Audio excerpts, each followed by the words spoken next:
Right, we're going to start now. Can I welcome Assembly members and members of the public, both here and watching on webcast, to today's meeting of the Police and Crime Committee. Our main item of business today is a discussion with our invited guests on hate crime. But first, we have a few short items of formal business to go through before we begin this discussion. Members of the public may like to follow us on Twitter at London Assembly and take part in the meeting discussion using hashtag Assembly Police and Crime and hashtag Hate Crime. Please make sure that your electronic devices are switched to silent mode to avoid any unnecessary interruptions this morning. Agenda item 1, which are apologies. Can I ask our clerk, Teresa Young, if any apologies have been received for today's meeting? Thank you, Chair.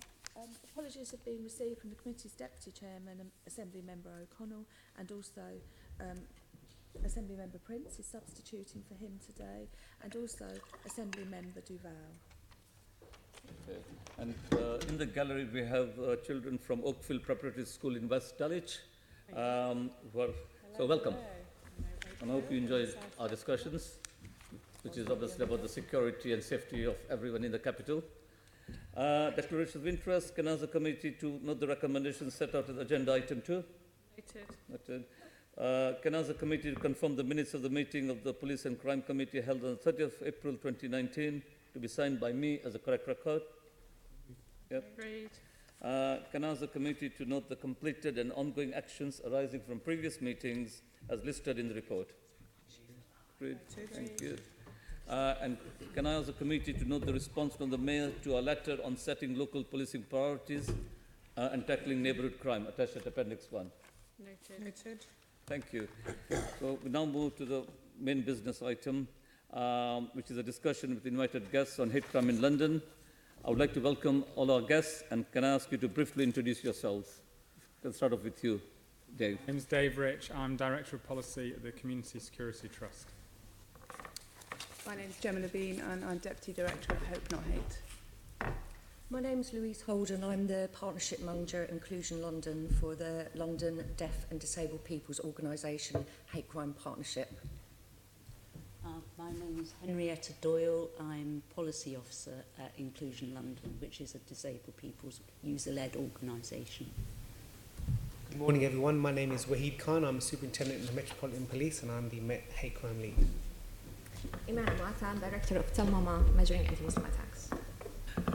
Thank you. We got 4 sets of questions. I'm going to lead off on the first set of questions, which is about encouraging victims of hate crime to come forward and report. So, just to set this in, reports of hate crime are increasing.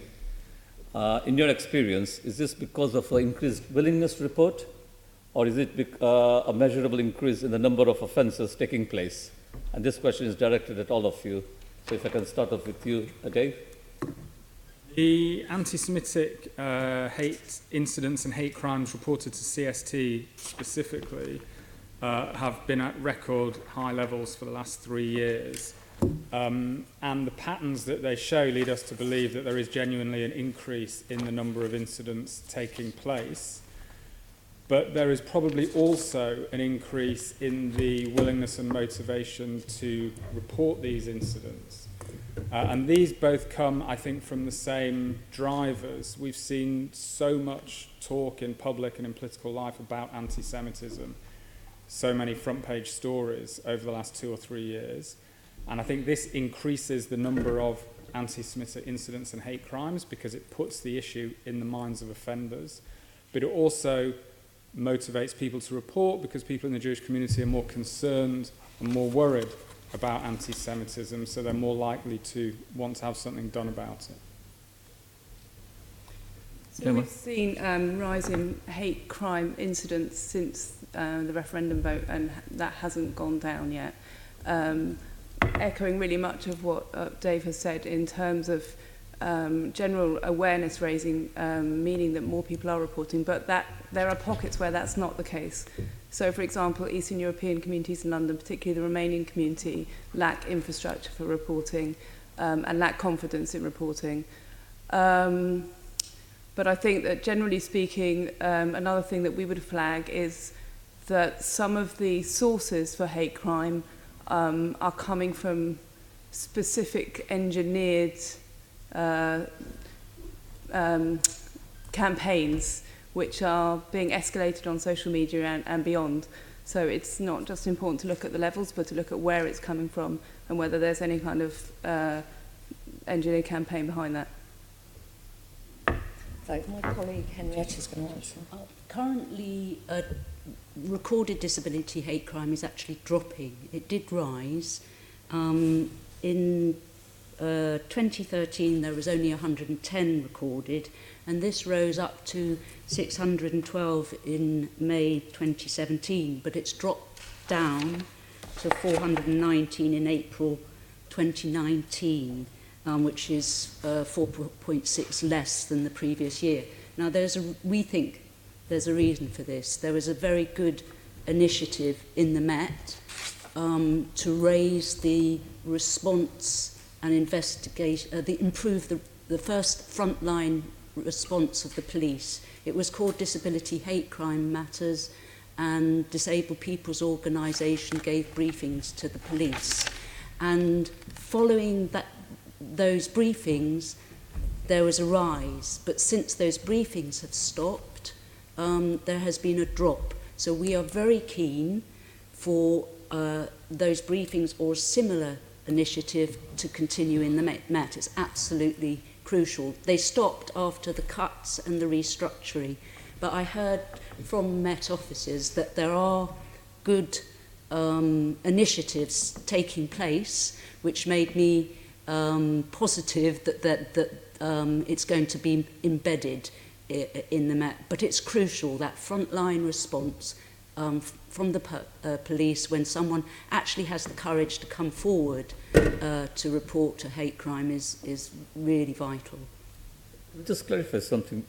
Did you say at the beginning that the number of reported crimes has dropped? Yes, because you see, it was in May 2017, it rose up to 612. And in April 29, it had dropped down to 419, which is a 4.6 drop again from last year. Is it a drop both in terms of online hate crimes reported as well as...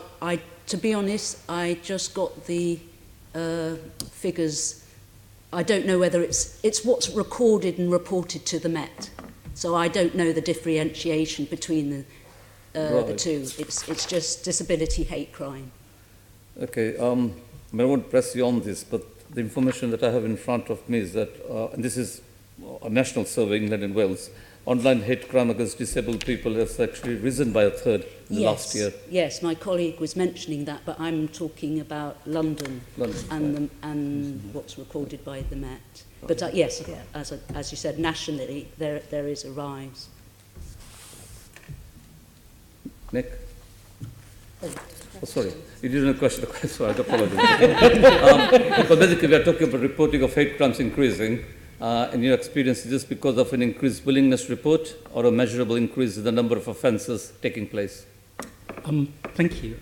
I suspect that in large part, or at least an element of it, is increased reporting.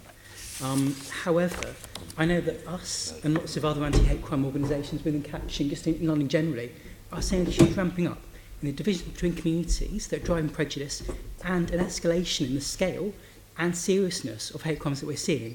It's very, very noticeable. In terms of just very practically, the types of issues that we're helping people with are far more extreme than we would have seen, say, 3, 4, 5 years ago.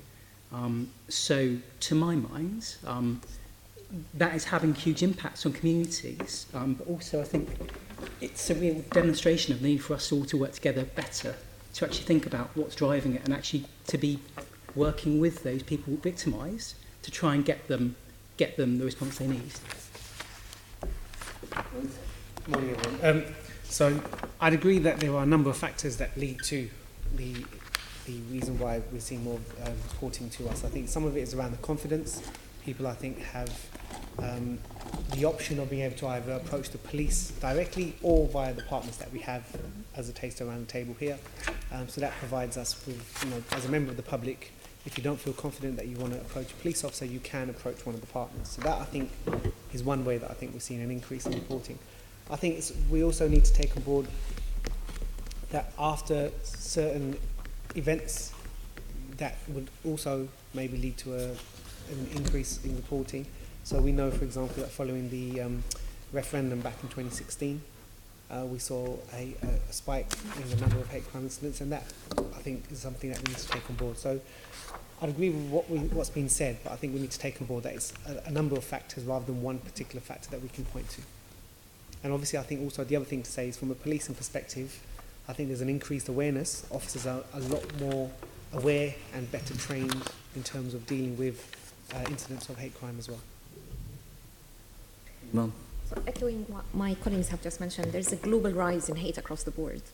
In anti-Muslim hatred, what we've been seeing in the last 3 years, there is a significant increase in reports coming into us, but also into police forces. There's better awareness on police forces and in flagging and addressing hate incidents and hate crimes. And there's more work on a partnership level between different organizations on referrals between the partner agencies that we have, because when we look at hate crimes, we have to look at the intersectional identities that we have. So it might be that an individual who is from the LGBT community has reported to Galop, but that individual has been attacked as well for the Muslim identity. So they will be referred onwards to us. So there's an increase in referrals, increase in awareness, increase in police's awareness in flagging these hate crimes. And Brexit has shed a light on what racism is in the UK, and therefore people are coming more forward to report hate incidents and racism. So just, moving on, if we can start with you, Imam.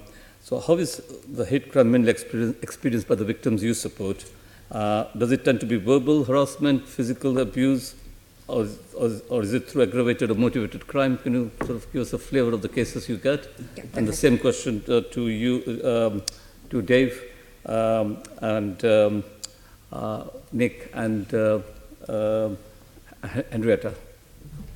So the cases that we get take place in two different forms. The street level cases, where the majority of which are abusive behavior, so they're name calling. We're seeing more and more attacks that are demonstrated in physical aggression, and more attacks on institutions, on mosques, whether it's vandalism, whether it's arson attacks. We've seen this following the murder of drummer Lee Rigby, but we continue to see it following trigger events, and because institutions are visible. When someone is visible, they're being attacked for their identity. And what we see in the online world, which, if I can talk about it, it's the silent impact on victims. It's the psychological impact that happens when victims are abused online, when you cannot locate the perpetrator, when this ongoing hatred goes on. And that carries on a huge psychological impact that, unfortunately, victims carry on. So the street level abusive behavior, physical aggression and vandalism on institutions, and in the online world, it's really what's happening in terms of hate speech and the impact on both levels that actually victims carry on through that journey, and how we, within our work at Salmama, support those victims through this journey. So from the moment victims come into us reporting, whether it's reports that take place online or street level, we take them through a journey to provide them with a holistic approach. It might be that it's a multiple agency approach, working with other agencies, and it might be that it is an approach only and solely from an anti-Muslim perspective through our work, where we provide them with emotional support, counseling, advocacy, lobbying, as well as taking them through the criminal justice system if there's enough evidence that is corroborated to take it further. It's a very similar picture with anti-Semitic hate crime. We get a whole range of types of anti-Semitic incidents and hate crimes reported to us, but I would say the single most common type involves a random Jewish person walking down the street. They may be somehow visibly Jewish because of what they're wearing or something they're carrying, and another random person walking or driving past shouts anti-Semitic abuse at them. And if they're unlucky, the person tries to throw something at them. And if they're very unlucky, the person tries to throw a punch. Most of the incidents we have reported to us are verbal or written anti-Semitism, but it's that kind of random interaction, or it's targeted anti-Semitism directed at Jewish organizations, at synagogues, very much in the last year or two at prominent Jewish public figures, especially those in political life or who are commenting on politics. and of course an increasing amount on social media. And you get the same patterns repeated on social media in terms of targeting high-profile people or just random interactions.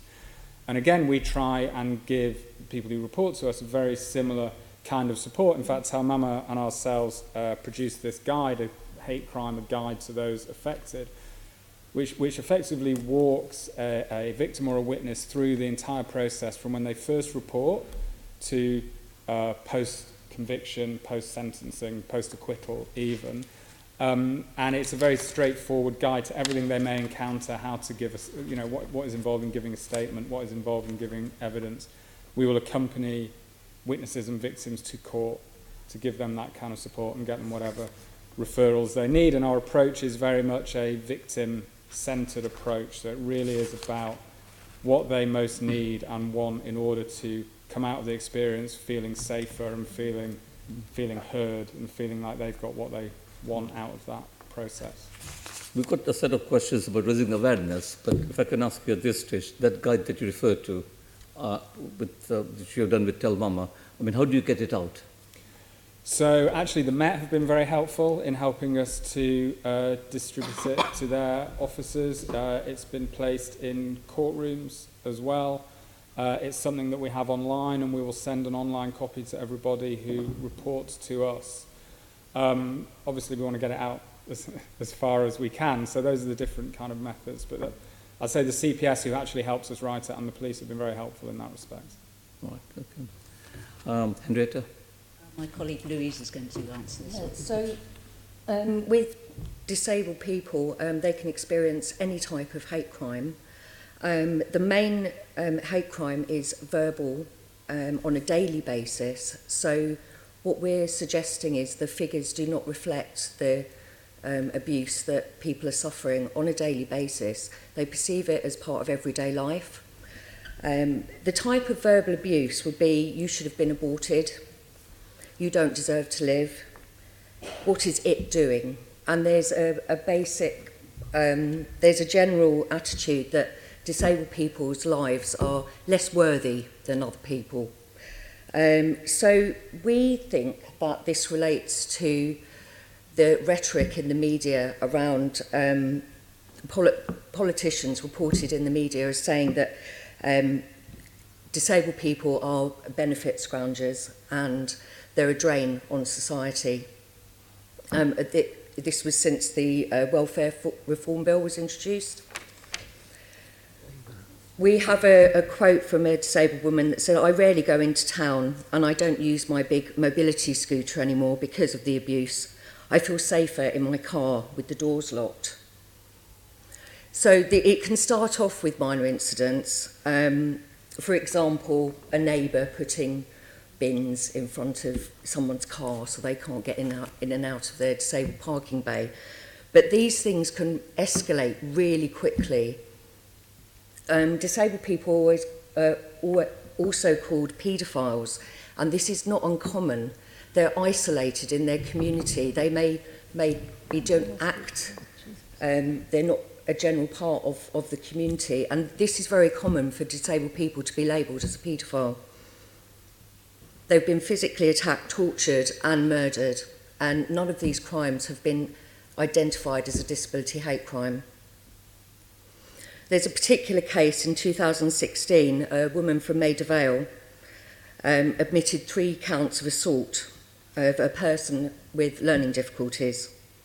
The perpetrator poured bleach on the woman with learning difficulties, hit her with a frying pan, didn't give her food, and threw her outside naked. The perpetrator was arrested after the victim was taken to hospital. The victim had been living with the abuser for 14 months. And this is a good example of what is called cuckooing. We're going to come to that later. Sure. Okay.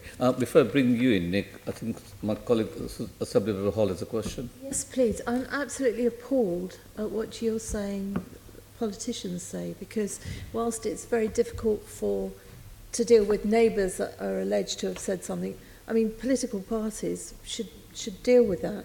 Who has, I can honestly say I've never heard that, because I'd call it out. So I've got some quotes. It was by MPs. David Cameron. It started in 2010 when the Welfare Reform Bill was beginning to go through Parliament. So I'll give you a quote from Ian Duncan Smith. It's always reported in a newspaper, so it's reported in the media. And Ian Duncan Smith said, "We'll root out the benefit cheats who pretend to be ill for money. Some people see the welfare state as a money-making scam." And that was in the Daily Express in 2014. And George Osborne and David Cameron all said similar things on a similar scene. Yeah, so that can you reply, and then I don't want to drift yes, away but from I must call this. Then he's not actually saying that. He's saying the ones that pretend to be, because the people that pretend to be disabled in any which way take money away from those that are disabled. And David Cameron himself had a severely disabled child. That's why I find it. Yeah. I think right, fine. You made your point. No, but it doesn't matter which side of the political argument. That is not what they were saying at that time. They were saying the people that weren't, and they are the ones that take the money away from the disabled, and we don't fund the disabled enough anyway. So I think that's where they were coming from. Can I come back on that? I think at the time, disability benefit fraud was very low. For disability living allowance, which is one of the main benefits for disabled people, it was 0.5%.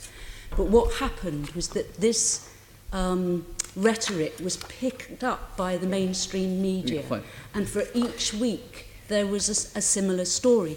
It created a culture in society. We do have questions later on the use of language by politicians. Nick, can I come to you? Thank you. Okay.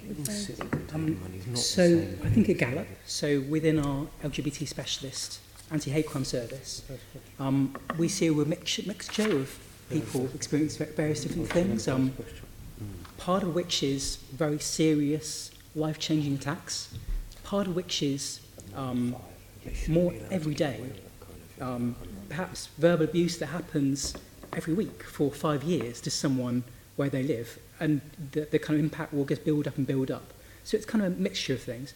To draw out some parts where LGBT hate crime differs slightly, proportionally it tends to be more violence involved in anti-LGBT hate crime than other forms of hate, more online abuse, purely when you look at the offences and how that kind of, how they divvy out. And when you look at research, there's more sexual violence involved in anti-LGBT hate, so specifically involving transphobia or that against bisexual women. So just to pick up on Louise's point about kind of that day-to-day abuse that kind of will build up and kind of has this real kind of risk of escalating very quickly, I think that is also a big part of our caseload. I think, to my mind, that's one of the real opportunities. I think for the big portion of our caseload where very serious life-changing injuries have been caused by really extreme violence, it can be quite... there are far more open doors to getting that person what they need.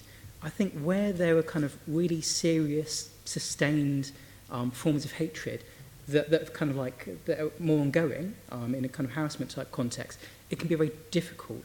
Whereas when you look at lots of the case studies of hate crimes where they've gone very seriously wrong, so like the Pilkington case or many, many others, actually it's those things where partnerships need to come together to not miss those opportunities where things might be seen as antisocial behaviour, whereas actually they can escalate into people's lives being lost very quickly. Just to follow up on Dave's point, we also have 2 guides, really good comprehensive ones for LGBT victims of hate crime and for professionals. So very happy to share them if that'd be helpful. Okay. If I can come to you, Imam. Tel Mama has said that the Met's response following the Westminster Bridge attack prevented a spike in hate incidents. How confident are you that spikes in hate crime can be avoided in the future? So the Westminster attack and the coordinated approach that took place between governments, politicians, civil society organizations, police forces, and the messages that brought communities together were a model that actually worked for Westminster attack. the immediate and coordinated response, joint communication, the messages coming out from communities and different communities in standing against all types of intolerance and extremism, the rapid assessment that took place from police forces and governmental officials to ensure places of worship are secured, communities are secured, and an online assessment through the Home Office and the MET, or the National Police Chiefs Council, is important to see where the threat is coming from and how to be able to address it. And what we've seen following the Westminster attack, that coordinated approach and those messages came out very strongly. Unfortunately, the UK has been hit following that with further attacks, that the response was an immediate response from police forces really to tackle the issue, to address the issue, because there were horrific attacks, whether it's the Manchester Arena attack, the London Bridge attack, and following that, the Finsbury Park Muslim Welfare House attack and Parsons Green attack. So a few attacks where all the resources went into the response, and the joint messaging that we've seen following Westminster was not all in unity as it was communicated across following the Westminster attack. So that plan of action that the Met Police have put together with governmental officials, with Home Office, with communities as well coming together, worked very well following Westminster compared to other terrorist attacks. Okay. And finally, I think touched upon this way, but I can ask you, I mean, recorded hate crime across many of the different types has been increasing since 2014-15. So what happened then to result in the growth in recorded offences? Can you just explain? So what's happened So recorded hate crime increased since 2014-15. Mm-hmm. At the same time, there was a growth in recorded offences as well. Yeah. So what happened then to result in the growth in recorded offences? So there's basically anything that's brought to our attention is recorded. And then we will look into, we're working with our partners to make sure that we're capturing what's recorded to us directly and what's reported to them. I'm not sure what the question, what are you trying to ask? Sorry. Well, it's basically, we had an increase in the reporting of recorded hate crimes over the last 5 years. Yeah. At the same time, there's also an increase in the growth in recorded offences. Yes. I mean, is it because of better sort of police training, procedures? So it's a combination, I think, of everything that we've spoken around so far. So it is around police officers being more aware of what it is that, you know, when they're dealing with a hate crime, what they need to do. It is about working with our partners to making sure that we have a consistent message, as you were saying, following the Westminster attacks, to have that consistent message so that people have confidence that they know that if they report a hate crime, something will be done about it. Well, exactly. That's the reason why I'm asking this question. We're coming to the underreporting of offences because after our last session, hate crime, someone who used to be a member of the Metropolitan Police Authority texted me to say, why are we still talking 20 years on about reporting and more reporting? And of course, we want people to report more. But the debate is still dominated by the fact that we're still asking people to report. Well, we can, anecdotally, I'm sure everyone will agree around here, as much as we know there's been an increase in reporting, that doesn't capture the full picture. I think everyone will agree with that. It's what we need to do, and I accept it may have been a debate that's going on for a while, but that doesn't negate from the fact that we do need to encourage people to come forward and report, so we get a more true reflection of what happens in London. So we'll just move on to the next set of, well, same set of questions, but the next part, which is about underreporting of hate crime. And can I hand over to, encouraging victims to come for reporting, can I hand over to my colleague, Assembly Member Pigeon. Lovely, thank you. Well, what I wanted to pick up is what is the biggest barrier to people reporting hate crime, and trying to understand also, does it differ between different groups in the community? And I know, picking up from some of the comments you've already said, it's almost like there's a sort of, most victims have got some sort of level of resilience and accept everyday racism, hatred, or whatever, almost as the norm, which, you know, is a horrific place to be if that's the case. But I wonder, let's start with Dave and go around the table. What is the biggest barrier? Research that's been done on this, which is primarily by the European Union Fundamental Rights Agency, who did a large survey of Jewish communities across Europe last year, having done a similar survey 6 years prior, found the most common reason given for not reporting is that the person didn't think anything would happen as a result. And the next most common, or the top two, the other one was, it happens so often, kind of, what's the point, it's too much trouble. Now, within the Jewish community, I think you get different sectors where you will get differing rates and differing reasons. So when we work with students at Jewish schools, there's definitely a lack of understanding of what hate crime is, and they will have experienced anti-Semitism quite often on the bus to or from kids from other schools, without really understanding that that's what's going on and that it is something worth reporting. I think you can then look at different parts of the community that are perhaps more integrated into wider communal structures or wider, have better or worse engagement with authority in different ways. So you will get different pockets that really need focusing on. That same European Union survey found only 21% of British Jews who'd experienced anti-Semitic harassment in the previous 5 years had reported it to anybody. Wow. So there is a large problem of underreporting. Huge. Thank you for that. Jemma? Similar pattern across really. I think there's a normalisation issue, particularly when it comes to gender, and particularly when it comes to young people. What's considered acceptable or normal behaviour has moved so far from what it should be that people are not recognising hate crime that they're experiencing, certainly not hate speech. When it comes to some more marginalised communities, particularly new migrant communities, there's a lack of trust of authority, a lack of awareness of how to do it, and language can be a barrier too. Really kind of echoing the experience of the Jewish community across all communities that we work with. Lovely, thank you, Jemma. Louise or Henrietta? Picking up on what you were saying, disabled people often just soak it up, and it's not until they go to, say, disabled people's organisation, maybe with another problem to do with their housing or welfare benefits, and it's in the course of a conversation that they might tell of an incident, and the staff member will recognise it as hate crime. The other issue is, as I mentioned before, is sometimes the initial police response isn't appropriate. It might be because the person is seen as an unreliable witness. That can happen particularly with people with learning difficulties or mental health support needs.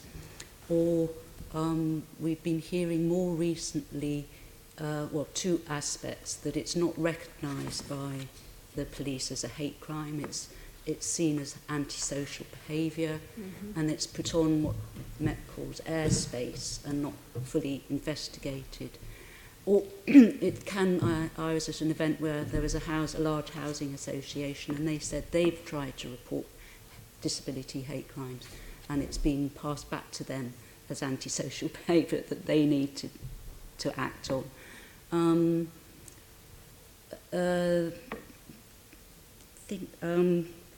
The other barrier is to do with access needs.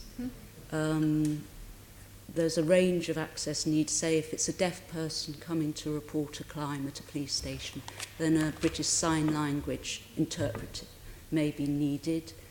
Or for a person with learning difficulties, they may not understand what's happening, what the process is. They may just be in a state of shock, and so not be able to verbalise what's happening. And there's a huge need for advocacy at the police station. But there is a disadvantage that follows on from that, in that sometimes it can take a while for the advocate or the appropriate Met Police staff member to come, and that might be a matter of weeks or longer. So there can then be a delay for the whole process of reporting. And also, the reporting venue needs to be local. For disabled people, travel can be an issue, so it's important that there's a local venue where it can take place. Another issue is that the disabled person can be isolated. Sometimes it's a carer or a member of the family that's abusing the person, and if it's difficult for that person to leave their home to get out and report, that's another issue. Not all disabled people find using the telephone easy. Some people, well, I won't specify different, and also not all disabled people have a computer and can report online. So there's a variety of different barriers, and this is why it's so important to have local disabled people's organisations there as a reporting centre, because quite often those organisations are already known to the disabled person. Their services are fully accessible, and sometimes the staff member is known, so it's familiar and much easier for a disabled person to talk about an incident and then get the follow-on support to report, we call it, to go to the police and help support them through the process of going to the police and then into court if the investigation and court case goes forward. Just pick up before I bring in Nick the issue of access. 90% of recorded hate crimes in the Met came from either a phone call to the police or a visit to a police station. You're talking about access locally. Clearly police stations have been closed. Many of them over recent years. They weren't all accessible, I know, but they have been closed. Is that causing a barrier, an extra barrier for people you represent in reporting? It can do. It doesn't always. I mean, if someone goes to a disabled people's organisation, then the staff member can pick up the phone or they can report online.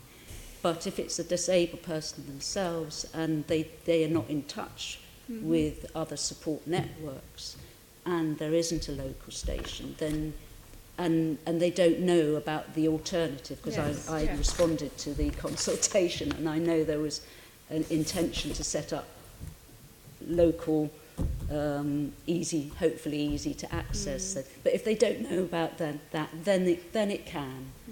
Okay, thank you. It's helpful, Nick. So just to say, firstly, I think that underreporting is still a huge issue. So just looking at anti-LGBTA crime, the Government Equality Office produced a really fantastic piece of research last year that asked over 100,000 LGBT people in the UK their opinion on issues including hate crime. So what they found was just under half of those people who were LGBT had faced some form of hate crime recently, and that 91% didn't report the most serious incident. That's not 91% underreporting generally, that's just the most serious incident. So, there's this huge chunk of very serious, kind of impactful incidents of people experiencing that they just, we don't have the systems in place to incentivise them to be able to speak up. So just to echo what Dave was saying about the most common barriers, they're the same across the boards. One or two that I would add in are normalisation, which I think, like you were hinting at, kind of, for people just to feel that some level of hate crime is normal, just a normal, acceptable part of life, is a very widespread experience for lots of LGBT people, alongside lots of people who experience hate crime in general. I think also there's a barrier around recognition. Actually, people recognising that this is hate crime they're experiencing. Also, one point where LGBT hate crime is slightly different is a fear of wasting police time. That's a very kind of common experience for people facing homophobia or biphobia or transphobia. I think just to pick apart the question slightly, underreporting is still a huge issue. With that said, it's been part of our policy in the UK for almost a decade of kind of really changing around that, kind of improving reporting and recording, which is a really important part of this too. What we've not been so great at, I think the next part of the puzzle is what happens once people actually report. What kind of response do they get? I mean, courts and criminal justice system. We're going to come on to that. Great. Yeah, okay, thank you. That's great, but thank you, and you're quite right. And I've actually, when I've had people come to me with homophobic hate crime, members of the public they've come to me because they kind of feel the police aren't going to believe them, almost wanting me to help advocate on their behalf. It's that not being believed. Can we come to you last? Let's go to Iman first. So, from Muslim community's perspective, and echoing what my colleagues have just mentioned, yes, there's a fear of wasting police's time, but the element of normalization comes very strongly through the outreach events that we do across the country. Women, and I highlight mainly women because they are the number one victims of anti-Muslim hatred. 58% of the victims that are reporting to us are women. They tend to be attacked in two layers, one of sexism because of their gender, and two because of their visibility. And they say that they've been going down on the streets, hearing words and getting abused, but never thought that they could come forward and report it and it would be taken seriously. So not knowing their rights. So definitely there's no awareness about this. There's no awareness about things being criminal. So people thinking that it will get a criminal threshold. And the other thing is, I think there's a narrative that is being promoted within certain parts of Muslim communities where the government is not there to trust, authorities are not there to trust, and therefore do not go and report. So that's one thing to look at. And there's an element to look at as well in terms of lack of follow-up with victims. So when victims tend to report, there's sometimes a lack of follow-up and informing them of the process. And then it drops, that victim drops off that network, and that victim will tell his family or her family and their friends, and therefore that will create further barriers. Exactly, it's a domino effect. And in some instances, victims would have had a poor outcome, and if they had a poor outcome, then again, they wouldn't go back and trust the system and report back in. And we need to think really when we're talking about these issues, what happens to this percentage of victims that fall off the system? What support are they getting? Who is supporting them? Where are these reports going through? And how do we create that balance and really providing that support to these victims? And the last thing to mention about Muslim communities, I mean, we have over 3 million Muslim communities in the UK. They come from super diverse backgrounds. Some of them come from cultures where police forces are not there to help in their countries. And that's a huge barrier that we see within certain parts of Muslim communities, that they wouldn't even think that police forces are there to support them. Very interesting, very interesting. Thank you for that. Could I come to you, Waheed? And actually, we've heard what some of the barriers are. And we heard earlier from Henrietta about the Disability Hate Crime Matters programme, specifically, which resulted in a significant increase in reporting. What did that programme involve, and why did it stop? So, I actually can't say why it has stopped, but what I can say is that the reason why such initiatives exist is to try and make sure that we are having different avenues and different options for people to report and so that we can record the hate crime. I think from what we've heard, if we just look at what we've heard so far, it's clear that there are a number of barriers that lead to hate crime, or not reporting it. From our perspective, there's probably 3 things that I would say about what we're doing to try and address these points. Mm-hmm.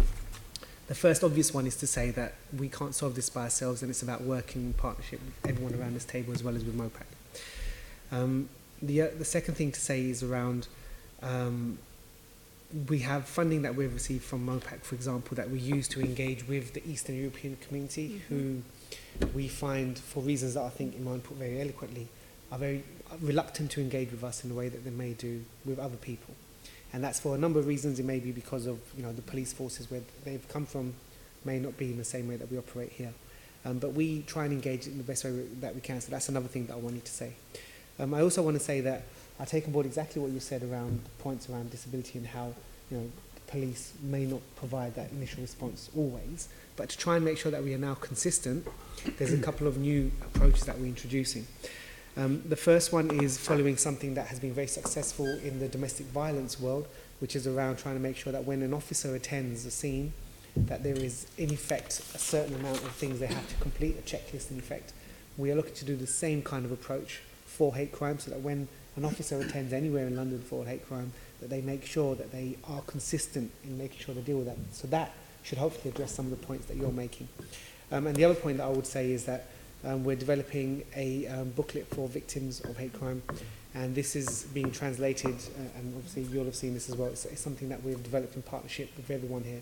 And the idea behind that is just to try and, again, provide them with a different option, become more aware so that they can come to us, and it will be translated into 12 languages, I think it is.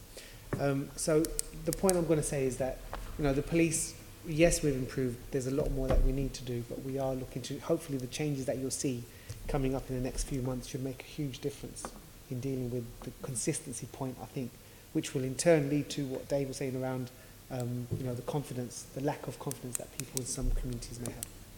Okay, and obviously the Met has said that many of the hate crimes it records come directly to them, as I said earlier, 90%, but a number of your organisations are there supporting people as third-party reporters. Do you encourage reporting directly to the police or reporting through yourselves, and how does that work? Let's start this end instead, Iman. So when people report into Tell Mama, we ask them how they feel comfortable with. Majority of the cases that come into us, people do not feel comfortable reporting to police forces. And we take them through a journey where when we feel that they are comfortable in taking it forward to police forces, we're there to support them. We liaise on their behalf with police forces, as well as when they feel comfortable, we give their contact details directly to police forces to contact them. Okay. So it depends really on the journey with the victim. But one of the things that we tend to do and push for is share success stories with those victims that are super reluctant to report to police forces, specifically if it's a case which is similar to their case, to showcase that the police have acted on this. There has been an arrest at the end of the day, an apology at the end of the day on this case. And that, again, further builds that trust that is currently lacking between victims and police forces. But if I look at really why it's important for people to have third-party reporting services like ourselves, and other partners, it's because it is very community-focused. It's very, very community-focused and led. It's in the heart of the communities. Different organizations have access to community members. They hold events in different community members, and that's where the intelligence of the reporting comes in. And we do send strong messages to the communities we support. So they might be nuanced based on the insight and the research and the dynamics of each and every strength in our organizations.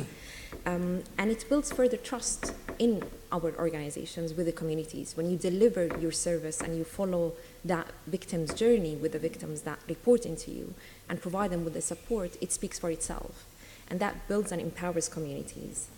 And one of the things not to forget is really that cross-partnership that we're doing across ourselves, whether it's with the Jewish community, with the LGBT community, with the disabled community, as well as other partner agencies that we work with. It's very important to give the victim the holistic approach on that journey.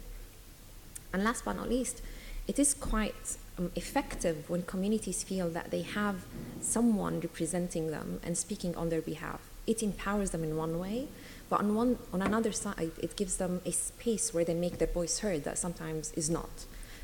So many of the victims that come into us, despite the fact that they don't want to go to police forces, they would ask us to write about the incident that they've been through and post it on our website. A lot gets picked up by the press on this, as well as by police forces that actually come to us and say, well, we didn't know this happened, how can we help?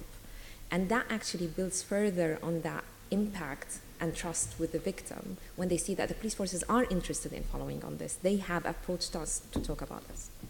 Also, it's only 10% of cases coming via your third-party organisations. You're saying there's an awful lot more coming through the door you're just supporting who don't want to report and don't want that sort of outcome. Is that the same for you, Nick? I think that, I mean, firstly I should say that our stance is about empowerment. It's about saying, you know, here are some options and totally supporting people in the choices they make, you know, and helping to inform those choices. I mean, so Waheed's team, we do lots of talking with, literally every other day, more or less. My team are kind of chatting with. Yeah. So, I mean, the only thing I would say is that from our perspective, from the policing perspective, the absolute priority is to make sure that the report is received. Mm-hmm. How that's received, we are more than happy that if, you know, we understand people may not come to the police directly for a variety of reasons, but as long as that report is received, then we can collate that and we can work out what the trends and so forth are. And yes, you're absolutely right. So we have a team, central team that will liaise with all the partners and make sure that the reports that are received, we collate them, we react upon them. So yeah, absolutely. Yeah. I think that reporting is obviously a really key part of this, but actually what it doesn't necessarily flag up is lots and lots of cases that are kind of dealt with by the MPS. We will be doing joint work, you know, kind of about supporting that person to report in the first place, but also accompanying them through the process, supporting them in courts, and everything to either side of that. So it may well be that we speak to someone and they say, actually, yes, I'd like to get it logged, but actually that whole process of having to out myself in courts is something that literally is not possible for me.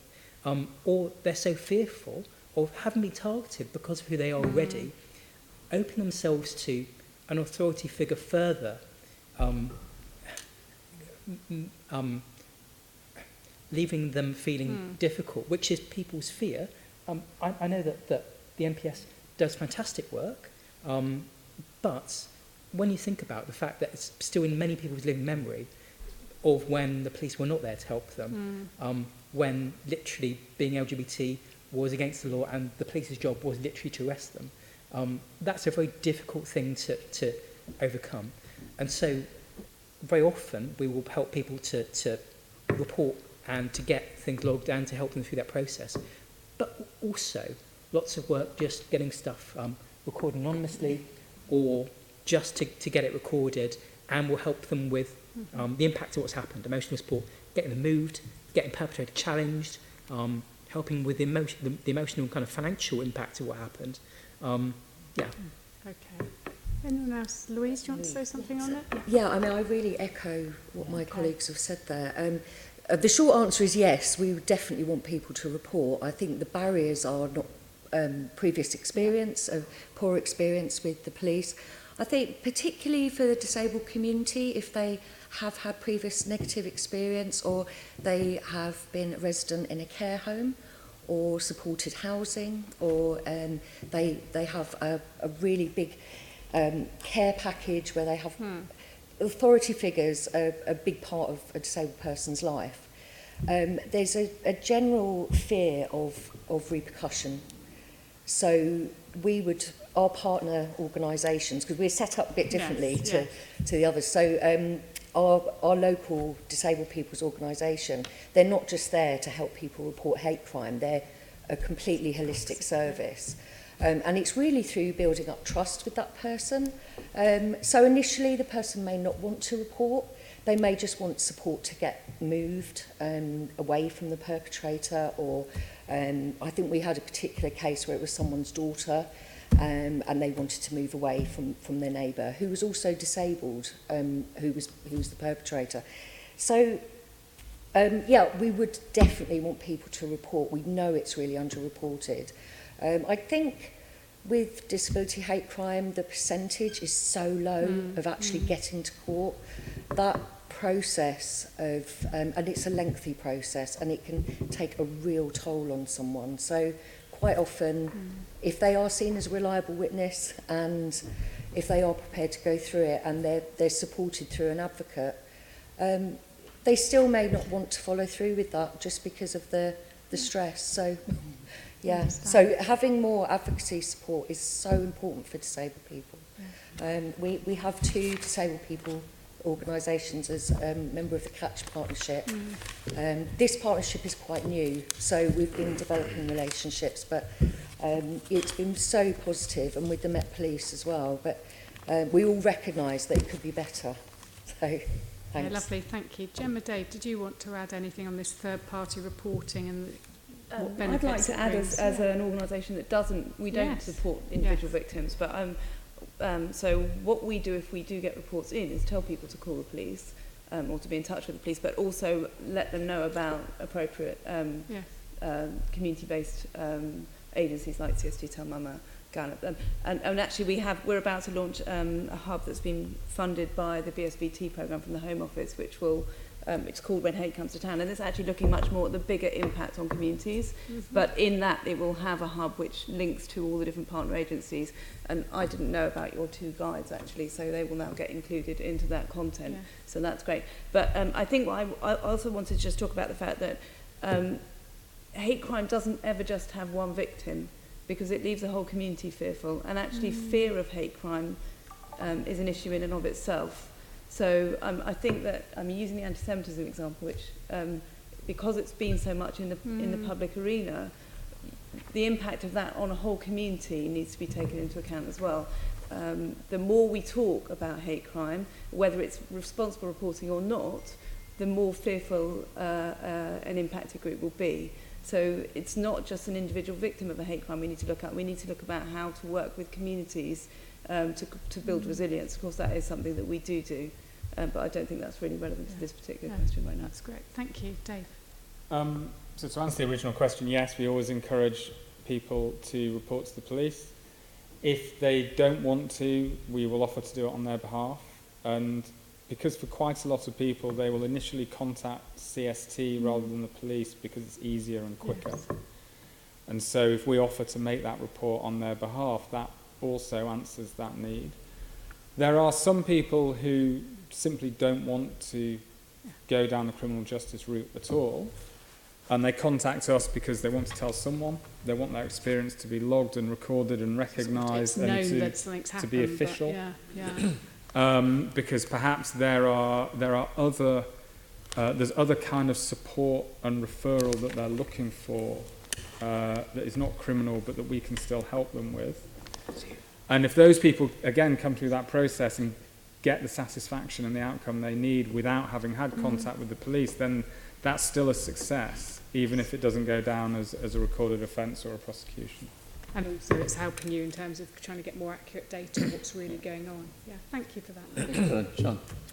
Yeah, just a couple of questions. Going back to what Superintendent Khan was saying about new initiatives and a potential checklist to match what is done when a domestic violence case is reported. Can you tell us more about that? Is it being introduced already? Is it coming in? Does it need to pass through training? Oh, okay, so... is that the next question? Section 4. Okay. Oh, right, okay. In that case, I'll leave that until then. I have one question about third-party reporting in that case. Are there any significant gaps? I think Telmama, Galop and Community Security Trust are all third-party reporting groups already. Is there a disability one, and are you trying to get one set up? And I think Hope Not Hate, you mentioned some Eastern European groups in London might benefit from being able to... Shall I answer first? So our partnership is made up of 19 different organisations. They're all disabled people's organisations. Some of them are third-party reporting centres, and some provide direct hate crime advocacy. While others provide training and awareness raising around for disabled people themselves to recognise that they've been a victim. I think in general there's not enough evidence. We can't call on research to show that that's an effective way of providing another option. I think what I would say is that we would like to have more evidence, we would like more research around that issue for disabled people. But what we know from being a disabled people's organisation ourselves is that when people present to a disabled people's organisation, it won't necessarily be around hate crime, it will be around something else. So there was one case where a young man came in to use the social group, and over a matter of months he started disclosing what was happening to him, and it was extremely serious, violent, and it had been prolonged, and they'd taken over his flat. There were lots of different things, and it was only getting him to understand that what was happening to him that he felt confident to report.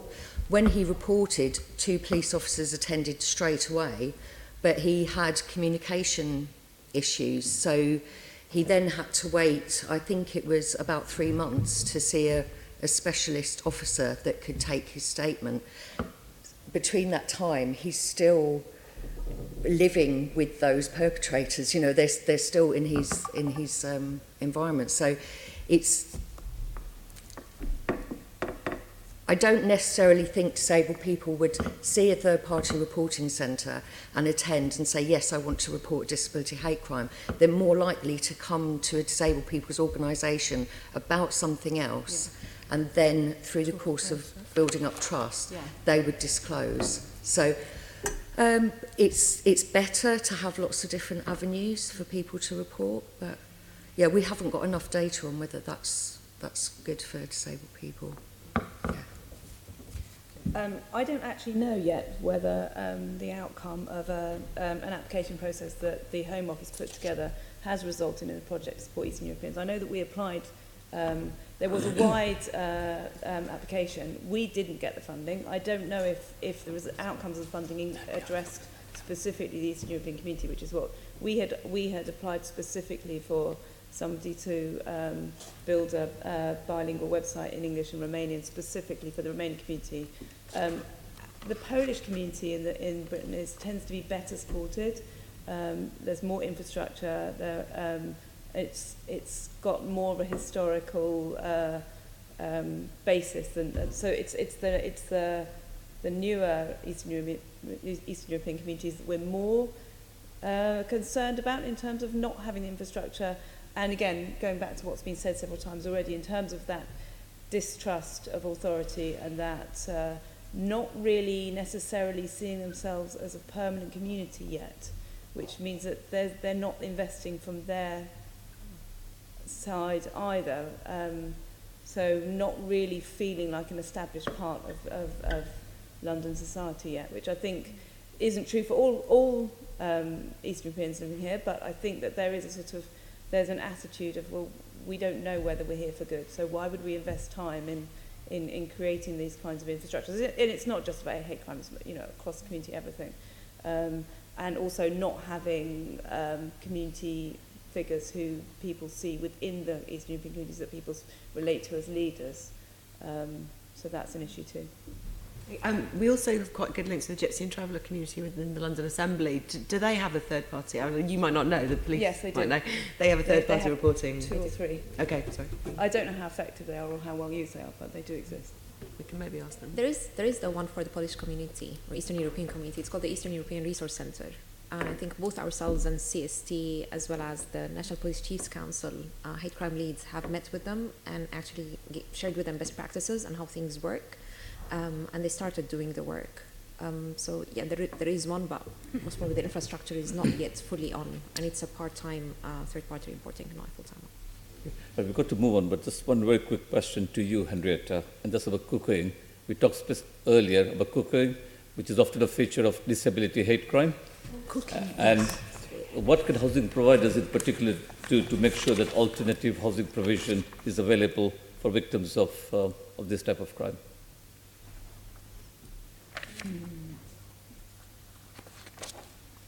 Alternative provision, are you talking about support? Well, yes, cuckooing. Well, I'll explain what cuckooing is. It's basically a disabled person's home is taken over by people who may be involved in drug dealing or prostitution, and they appear to be friends with that person and move in and then take over their premises. As far as support, we usually, it can be a disabled person's organisation if they're there. Otherwise, it's the usual means of contacting and report. But the trouble is, the person doesn't realise it's a crime and can put up with it for years. But I'm not sure if I'm grasping your question. Well, no, my question was very specific, and you can write to us later. Do housing providers have a role to play in helping people who are the victims of, who are being exploited by gangs? Yeah. I think we've got to move on, so can you be brief? There is an absolute role that housing is really important with disabled community. They're more likely to be on a low income and be long-time residents of that community. And so moving is very traumatic for somebody. The housing associations really need training on recognising hate crime and then supporting to report that. Thank you. Yeah. If you've got more ideas, write to us later. Thank you. More training. Right, moving on. So, Keith, do you want to come in? Is this about encouraging victims to come forward and report? Thank you, Chair. So if this is to all the panel, actually, so I might start with you, Dave. In your experience, what works well in building awareness of hate crime? And do you think enough attention is being given to awareness raising and preventing hate crime before it happens, rather than responding after an incident? In terms of what builds awareness, there's different ways to spread that through publicity of successes is always good. But as Jemma said earlier, any publicity about the existence of hate crime risks actually affecting community confidence. So it's very important to use the right language and the right message, and to bear in mind both the confidence of the individual in an individual case and the confidence of a community. We've also seen when kind of proactive publicity campaigns about hate crime, the posters have then become targets for hate crime themselves. So that's something to bear in mind. It's not a reason not to do it, but it's something for the people running the campaigns to be aware of. One of the problems specific to anti-Semitic hate crime, and I think Islamophobic hate crime as well, is that nobody knows how many convictions there actually are. There's no CPS data. So we can't even tell the community X number of people were successfully prosecuted last year for anti-Semitic hate crime, so X percentage led to conviction. But obviously we are, it's part of the work of encouraging reporting is definitely in encouraging awareness of what comes out of reporting and what the benefits are of reporting. It's not just about raising awareness of the existence of hate crime. It's about raising awareness of what benefits a person to report it. Thank you. Jemma. A slight question in terms of, when you're talking about preventing it happening in the first place, are you talking about educating potential victims of hate crime? Or are you talking about educating people who might be attracted to commit a hate crime? I don't think I mentioned education at all, actually. What I was asking for was what's your experience that works well in building awareness of hate crime? And is enough attention being given to awareness raising and preventing hate crime before it happens rather than responding? So right.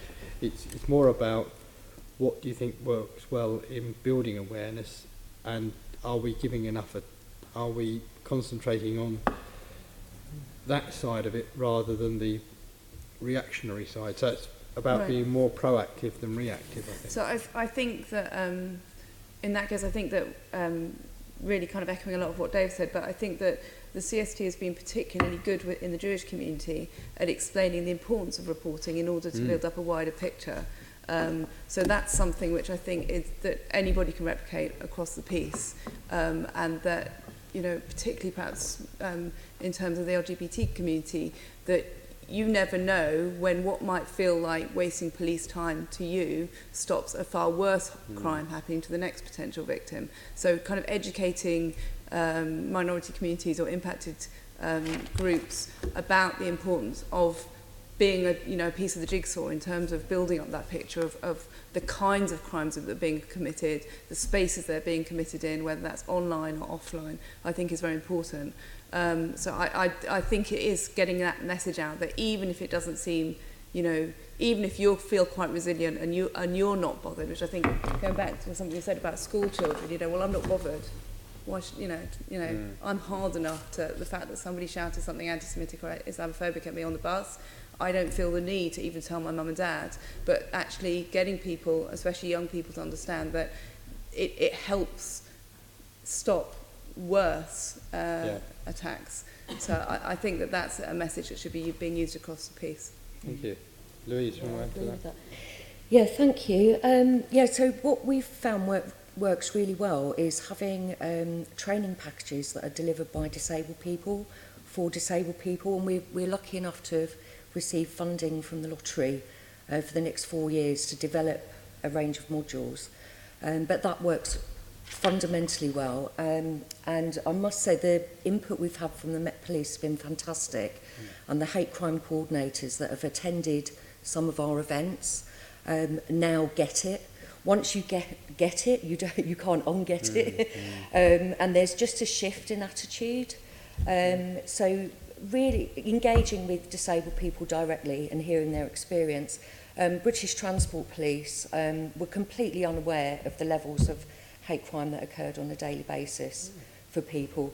attended one of our events and now are really engaged. And that helps disabled people feel more confident to report to the police because they've met them. Yeah. Thank you. How about Henrietta? Yeah. No, that's Okay. thank you. So just to touch on your point around prevention, to my mind there are two things. And one is really, really good quality preventative work with victims of hate crime, actually working to empower them, working to give them the skills and the kind of self-worth and reducing isolation, all those other things that kind of help kind of to create an environment where people both have a really huge impact from hate crime, but also working to challenge those things helps keep them safe from it. The second thing is work with offenders. I know that may seem like the wrong end of the kind of picture. I know you were thinking about kind of before things have been, before hate crimes have been committed. Actually, there are not huge amounts of prosecutions of hate crimes. It could be far better. But actually, we're talking about many thousands each year. All of those people who are found guilty of committing hate crimes, there is no work with them to actually challenge the reasons why they've committed them, to actually be looking at this person hated this community so much that they were motivated to commit acts of violence and abuse against them. There's nothing actually thinking about how do we unpick that, how do we go on to work with that person to prevent them from committing hate crimes again. To my mind, that is one of the kind of, not a quick win necessarily, but actually something that really could use some investment to be thinking about actually kind of how we look at being smarter around preventing hate crime. I mean, I think actually what you said there is probably one of the most poignant things of the whole meeting today, because if someone's already committed a hate crime, it's quite likely they'll commit another one. And if we're not trying to get inside their heads and find out what makes them tick, then we're not going to do that prevention work, are we? So would you have any suggestions as to how we might work with those people and what we might do? I think two things. One is a crossover with victims' work, which is about restorative justice, where it's appropriate and where very well risk assessed and victim-led. It can be a really powerful healing experience for victims, certainly alongside criminal justice, not instead of it. That can be very useful in terms of kind of like helping to challenge prejudicial opinions. I think the second thing that probably is the bigger one is proper offender workshops, offender work. So within the field of domestic abuse, that's a very, very core part of the solution to domestic abuse, is investing in really good quality risk assessment work with offenders and work to kind of challenge the misogyny that drives people to commit domestic abuse. That's the thing that actually I think would be really useful to be learning from that. One thing I'd be very keen to avoid is some of the very big organisations that do offender work, the kind of big corporate organisations that will just kind of sweep in and do bits of that work, maybe wouldn't be appropriate for this. It would need to be very carefully done in a very, very proper kind of community way that takes account of the kind of different complexity of this work, which I think would mean a very careful piece of work within the voluntary sector would be my preference for how that would happen. But yeah, that's very helpful. Thank you very much. Superintendent. So I think there is a role certainly for the proactive in terms of raising that awareness as much as it is for the reactive. And in fact, in some ways, if we get the reactive side correct, then that should lead to more of an increase in awareness and confidence in the proactive awareness side. So I think they both go in hand. I agree with what's been said so far. Certainly, I think the awareness, the education, all of that, I think that has been said, there is a role for that. From our perspective as a police, it's about raising the confidence. Some of that is from highlighting the successes. So where we have successfully prosecuted someone, we should make more of that, I think. Some of that is around how we engage with our community. So the point around working with our disability partners, we know that that leads to a more deeper understanding with police officers as well as obviously developing those relationships.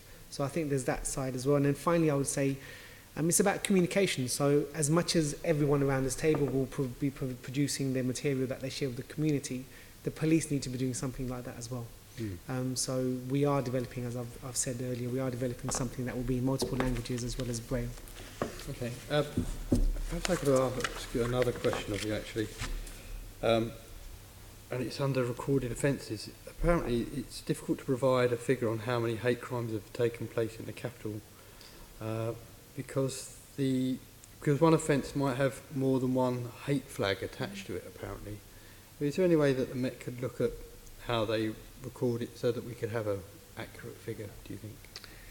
So we have a central hate crime team, the hub, and what they do on a daily basis is that they will look at all of the hate crimes that are being recorded across the Met, so those that have been flagged. And then their job is to try and make sure they identify the trends, they support those investigations, working with our partners as well.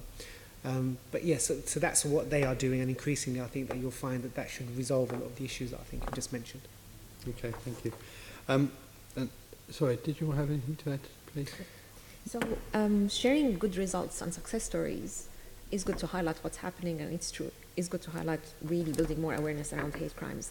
But positive messages as well around social cohesion and the balance that we need to really sometimes pick on when we're talking about hate crimes, because sometimes we talk about hate crimes and then that gives the negative impact on communities, and we need to find that balance at difficult times in our communities and societies. And as much as a report is minor, for us it's important for people to report it because we map the reports that we get. And with the reports that we get as well from police forces, we look at where the community tensions are, where the hotspots are, and work with police forces and partner agencies to disseminate messages to support communities before tensions arise and before there's a spike following a terrorist attack. We know that it's going to happen, let's say, so we ensure messages are out and disseminated to communities to do some kind of prevention work from actually an increase in hate crimes. I think in recent, I can say in the recent 2 years, there has been significant work and partnership with police forces. So when we get intelligence from communities about an incident taking place within Muslim communities, we inform police forces, and there's an immediate response and a common message to reassure communities, to ensure safeguarding and secure measures are in place. And likewise, when police forces get that knowledge, they tend to share it with us. And that collaboration, that partnership work is important. As much as it's important with criminal justice system, it's important across the different board of different strands, because sometimes it is anti-Semitic hate crimes that are maybe mostly demonstrated by Muslim communities or anti-LGBT, and likewise anti-Muslim hatred that are demonstrated by Jewish communities. So those communities coming together to stand collectively against hatred and coming out with positive messages is an important role that we play to the wider society in really how can we tackle together the hatred and prevent it. Okay, thank you. Going back to you, Superintendent, I understand that the Hate Crime Diamond Group is working on a plan for awareness raising in schools. Do you know what progress has been made on that so far? So yes, the Diamond Group is a forum where we meet with all our partners and we discuss a number of initiatives and how we can work together, and that is one of them. That, I would say, is imminent. I think we are towards the end of that process, and that should be, it will roll out very soon, I would say in the next month or so. Thank you. And then to the rest of the panel, with the exclusion of the Superintendent on this occasion, have any of you had any interaction with the Met's hate crime liaison officers? And if so, what has their impact been so far on awareness and reporting of hate crime? So can we start with you, Iman, and go the other way? Yeah, we've had several interactions with hate crime liaison officers. They do tend to inform communities about hate crime and ways of reporting. We as well have trained some of the hate crime liaison officers on what we see in the picture of anti-Muslim hatred, and that gives them as well an insight on how to approach and speak to Muslim communities as well as other communities. So the interaction so far has been good. I think one of the things that we need to be careful of and always look at is really the experience and expertise that these liaison officers have, and whether we lose them halfway through that role or not, and how do we maintain that experience, because you might train 30 officers today and meet with them, but if something happens and resources are cut and they drop off the system, what happens to the new ones coming in, and where does that learning journey that those officers have built already go? And how does that work in the handover and moving forward? Good point. If I could turn to you. So I'm really optimistic about the hate crime liaison officers. Obviously, it's a new role. And I know lots of them are still getting their feet under the table. I know that we've had conversations with lots of them and dealt with lots of cases jointly with lots of them already. I'm really optimistic. I think they're great. I know my team is really pleased to have them there. One thing that I'm really, really keen is, I know obviously BCUs have lots and lots of autonomy over how they allocate resources. The last thing I want is 6 months down the line for those roles to disappear, or to have someone nominally a hate crime liaison officer but actually having no hours attached to the role, which I think is a real danger. Yeah. Thank you. Yeah, we've had really good interactions with their, I think they're called hate crime coordinators now. Could be. And yeah, it's been really, really positive, so we're really encouraged by it. I think I'll echo what Nick said. We did have experience where, because there's so low reporting of disability hate crime, it's been lumped in with other types of, you know, with faith, or I think there was one hate crime coordinator that was covering 3 different strands of hate crime, which over numerous boroughs because of the new basic command unit. So that's a hell of a lot of work. So I think as long as the police officer that has been given that role has been properly trained. I mean, we can't stress enough the Disability Hate Crime Matters initiative that was so successful a couple of years ago. It just works so well, and I know that they're going to be looking into developing something along those lines. Yeah, it was a briefing. We'd like to see it embedded as part of the induction for those officers, so they don't lose the learning. Thanks. Jemma. Professionally, more hate crime coordinators for boroughs than hate crime liaison officers, although I have dealt with one on a personal level when my children experienced anti-Semitism. Okay. Dave? From our perspective, it's definitely useful, and it has been useful, to have nominated officers at borough or now BCU level who have that hate crime responsibility, because they sit between dealing with the individual officer who's dealing with an individual case that we're working on and dealing with the central hub, the central Met hub. So it's at that intermediate level. I mean, I'll just echo what others have said, that there is a concern that with the new BCU structure, each hate crime liaison officer has a lot of ground to cover. And because the Jewish community in London is not distributed evenly across the capital, but is concentrated in, say, 2 or 3 of the BCUs, that's perhaps an exaggerated problem. Yeah, helpful. Thank you.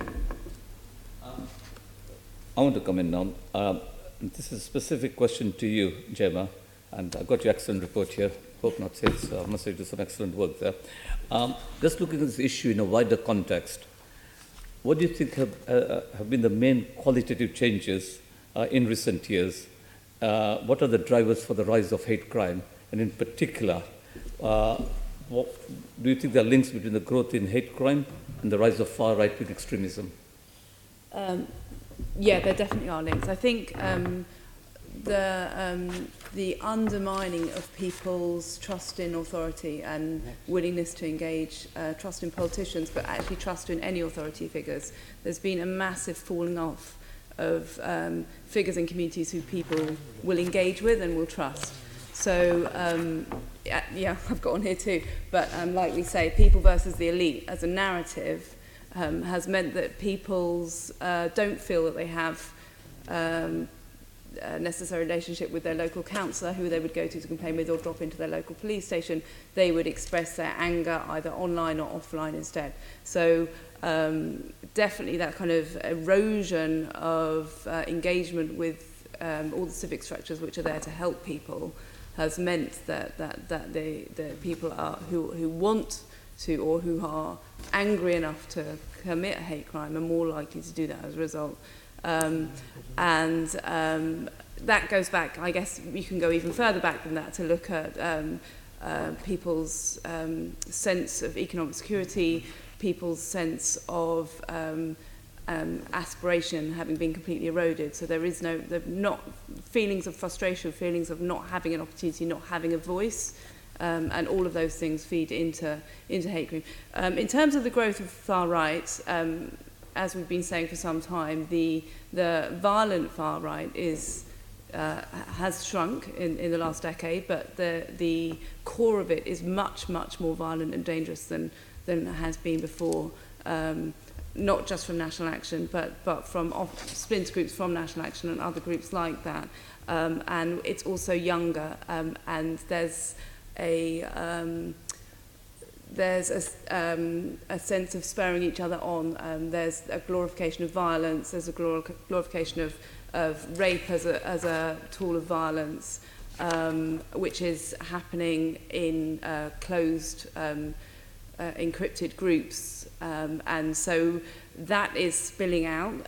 But obviously what's also happening is every time an attack happens, there's that need of one-upmanship to make the next attack seem worse.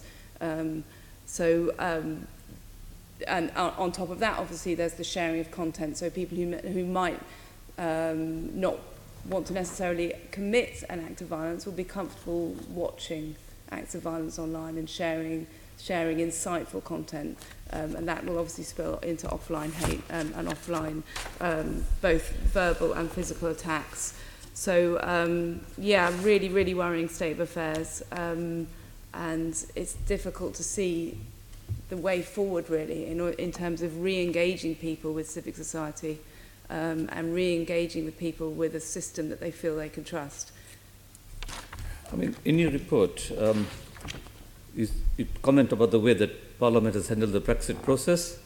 And I must say that the survey actually it's not favourable to any party, but there's a report in this week's Guardian 2 days ago titled "Racism Rising Since the Brexit Vote."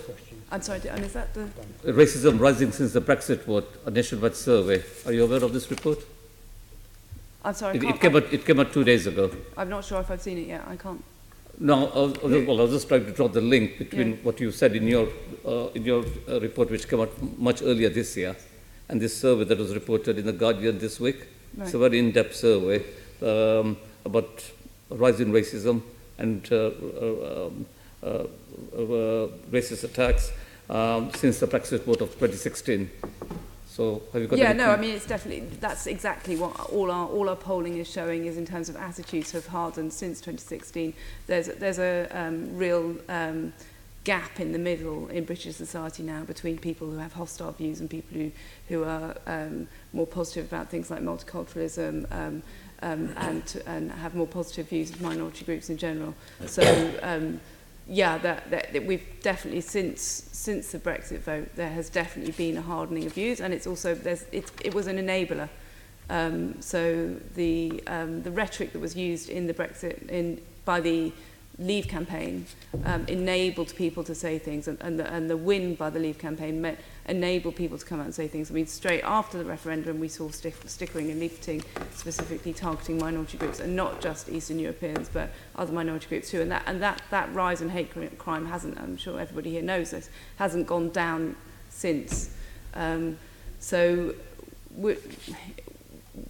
our analysis is that whatever the final outcome of the Brexit process, it's not good news, because if we end up having a second referendum, people who are passionate leavers will be very angry, and that will spark violence. But if we go down a road where we do end up staying in Europe somehow, then so obviously that would spark violence. If we do leave, then what will happen is the people who are most passionate about leaving will also be the communities who are most likely to be impacted economically. So long term, it's not good for either way for those communities. Yeah. Chair, can I just raise a point of information related to what was just being discussed? Obviously, those are very relevant points that you make, and you might expect members of different parties with different views on things like the outcome of negotiations and referendum to join in and make comments at this point. We won't, because we've been given quite clear guidelines about the fact that it's election day today, so just to be clear that we probably won't carry on, despite how relevant you think that is. We have rules in this chamber. I totally agree. I think if I may just say, I think that's absolutely right, and I appreciate you saying that. I think what we do need to all be aware of is the way the tone has changed in the last 3 years, and the impact that is having out on wider society. Well, we can discuss more frankly when it isn't an election period. Yeah, well, it's a question for Mr. Khan, actually, and without straying into the rights and wrongs of what's going on today. We've seen a lot of attacks, verbal and occasionally physical, on members of Parliament, other politicians. Do you see those as hate crimes? Because it seems to me they're motivated in the same way, in some respects, as other hate crimes against a class of people.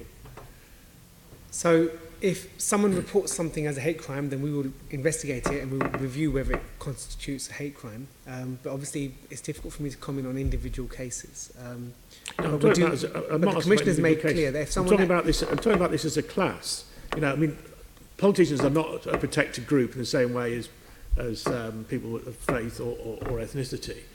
But what we've seen, I think, over the last few months in particular, certainly since the murder of Joe Cox, has been this, and I think you're sort of identifying this relationship between certain groups and authority. Would you perceive, and we've seen plenty of it on the media, would you perceive those as hate crimes or just sort of crime?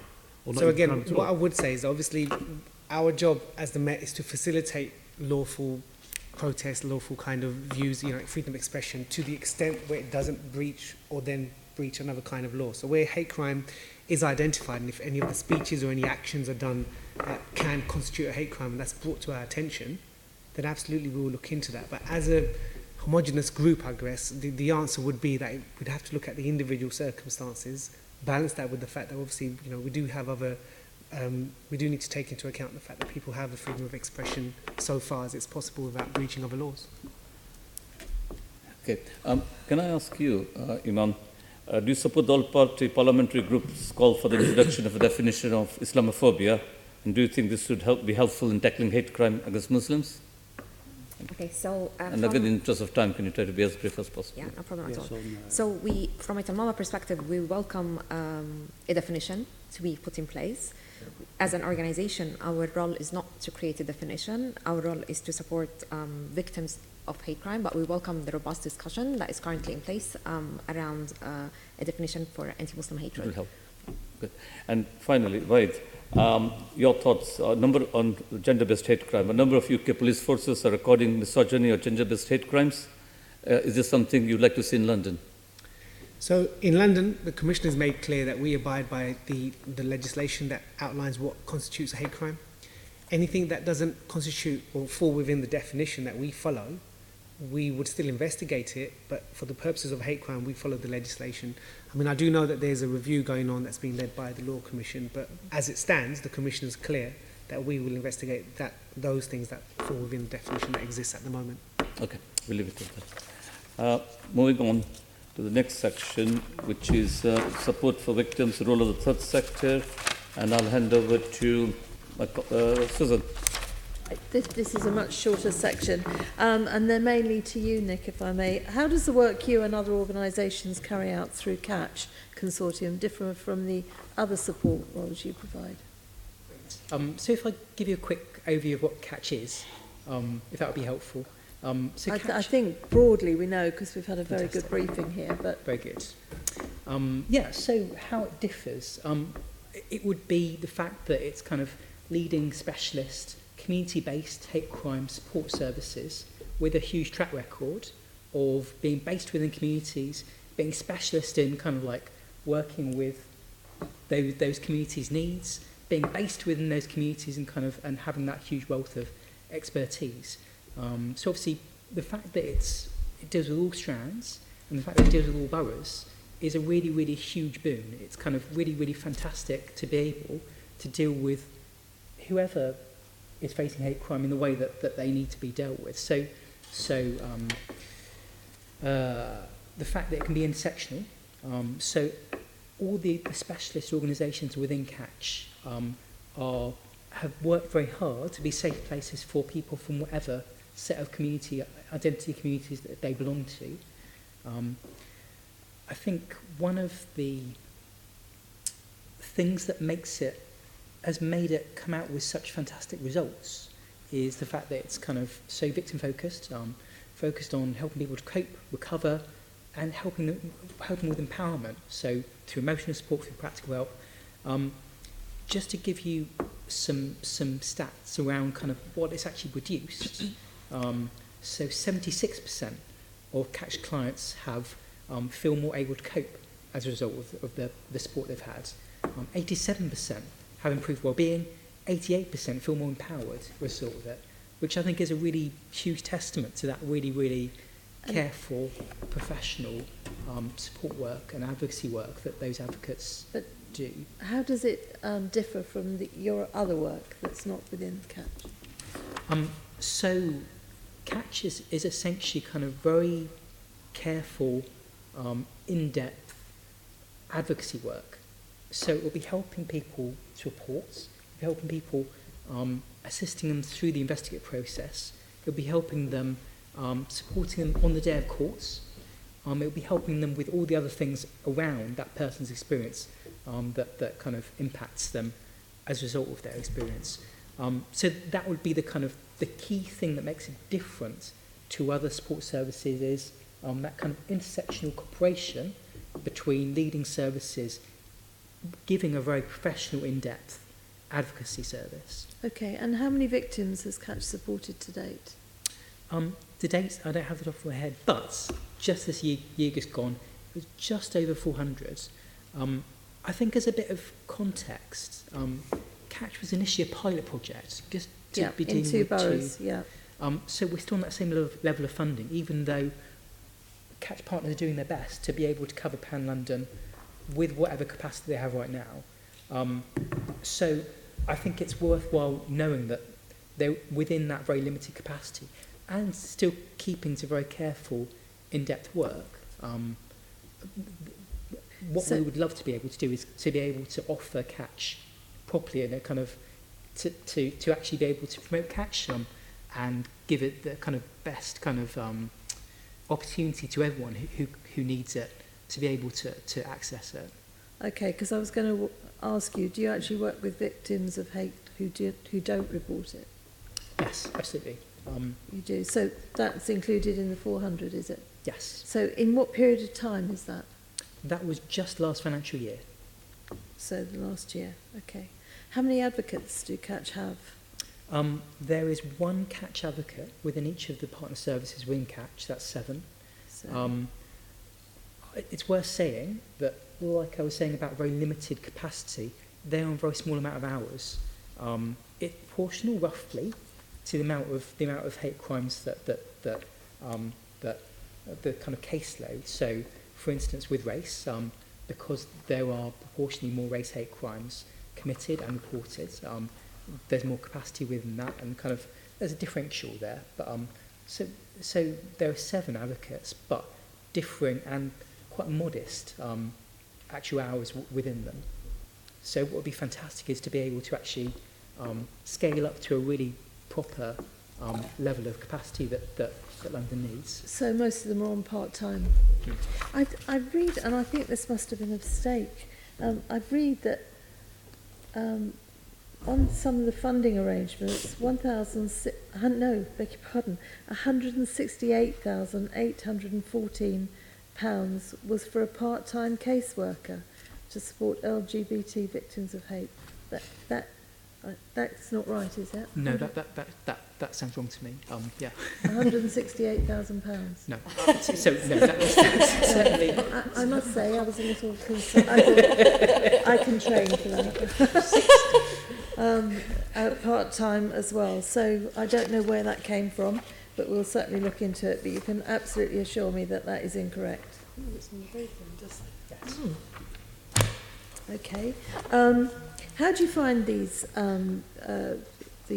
case workers, and how do you train them? I'm aware that there are other Catch partners at the table. I don't know if either of you fancy. Sure. So speaking for CST's caseworker, we advertised and recruited as we would do for any post. and the training is delivered partly by ourselves based on our 30-odd years of working on anti-Semitic hate crime and the experience that we have. The advantage of the Catch partnership is that we can also ensure our caseworker gets training and awareness from the other Catch partners, which expands their understanding of different strands of hate crime. And we also access online training modules. There's an online training course called Facing Facts, which is very good for delivering hate crime training. So there's plenty of different training options out there. Okay, fine, thank you. If I can ask Superintendent, what impact has Catch had on the Met's ability to investigate hate crimes? So, in line with what I said earlier around our working with partnerships, Catch has been really beneficial in the sense that people that may not want to approach us, the police, directly, can go to colleagues within the Catch. So, it's been beneficial in the sense that we can capture reports that may otherwise not have come to us. So it's been helpful in that way, from our perspective, in terms of capturing the reporting. Good. Okay, well, that's good news. Back to you, Nick. Catch was originally piloted, as you've mentioned as well, in Westminster and Hackney, now operating across the whole of London. How has the organisation changed to meet the increase in the scope of its work? We're entering our 4th year, I think it is, and like we were talking about earlier, the scale and nature of hate crime has really ramped up. It would be great to be able to give that proper level of capacity to be able to deal with the need out there. Now, as it is, we have changed to account for working with as many boroughs as we're able to within current capacity, and certainly lots and lots of work with MOPAC and with the MPS. Both of them are really fantastic allies for the partnership. Now, as it is, that borough spread, which I think is very even across London, relatively speaking, we haven't had the capacity to be able to go out and actually tell victims about the Catch service. It's happened very organically because lots of the partners within Catch have that trust and that kind of track record of working with communities. It's something that very naturally we have plenty of people to work with. Now, what we've not been able to do, because the service would be overwhelmed, is to actually go out to communities across London, including every single borough, and to be saying to people in a really in-depth way, this is a service that is here and that could really benefit you. As it is, within current capacity, that would be very difficult, because the last thing I want is for the advocates to be overwhelmed. Okay, so actually it hasn't gone all the way around yet. It hasn't gone. I mean, it depends. Some of us as organizations, we do work pan-London and pan-UK, so that message will go out through us, but not necessarily through every and single organization that is part of Catch. So there's this parity between what organizations have got in terms of resources and what they can really deliver on the ground within the Catch framework. And that kind of relates to your question, what do they do differently outside Catch? And that's the element where the outreach that other organizations have the capacity to do across London can take that Catch message across with them. Okay. You're going to say no, I'm sure. Does Catch have the resources it needs to deliver as hate crime is rising?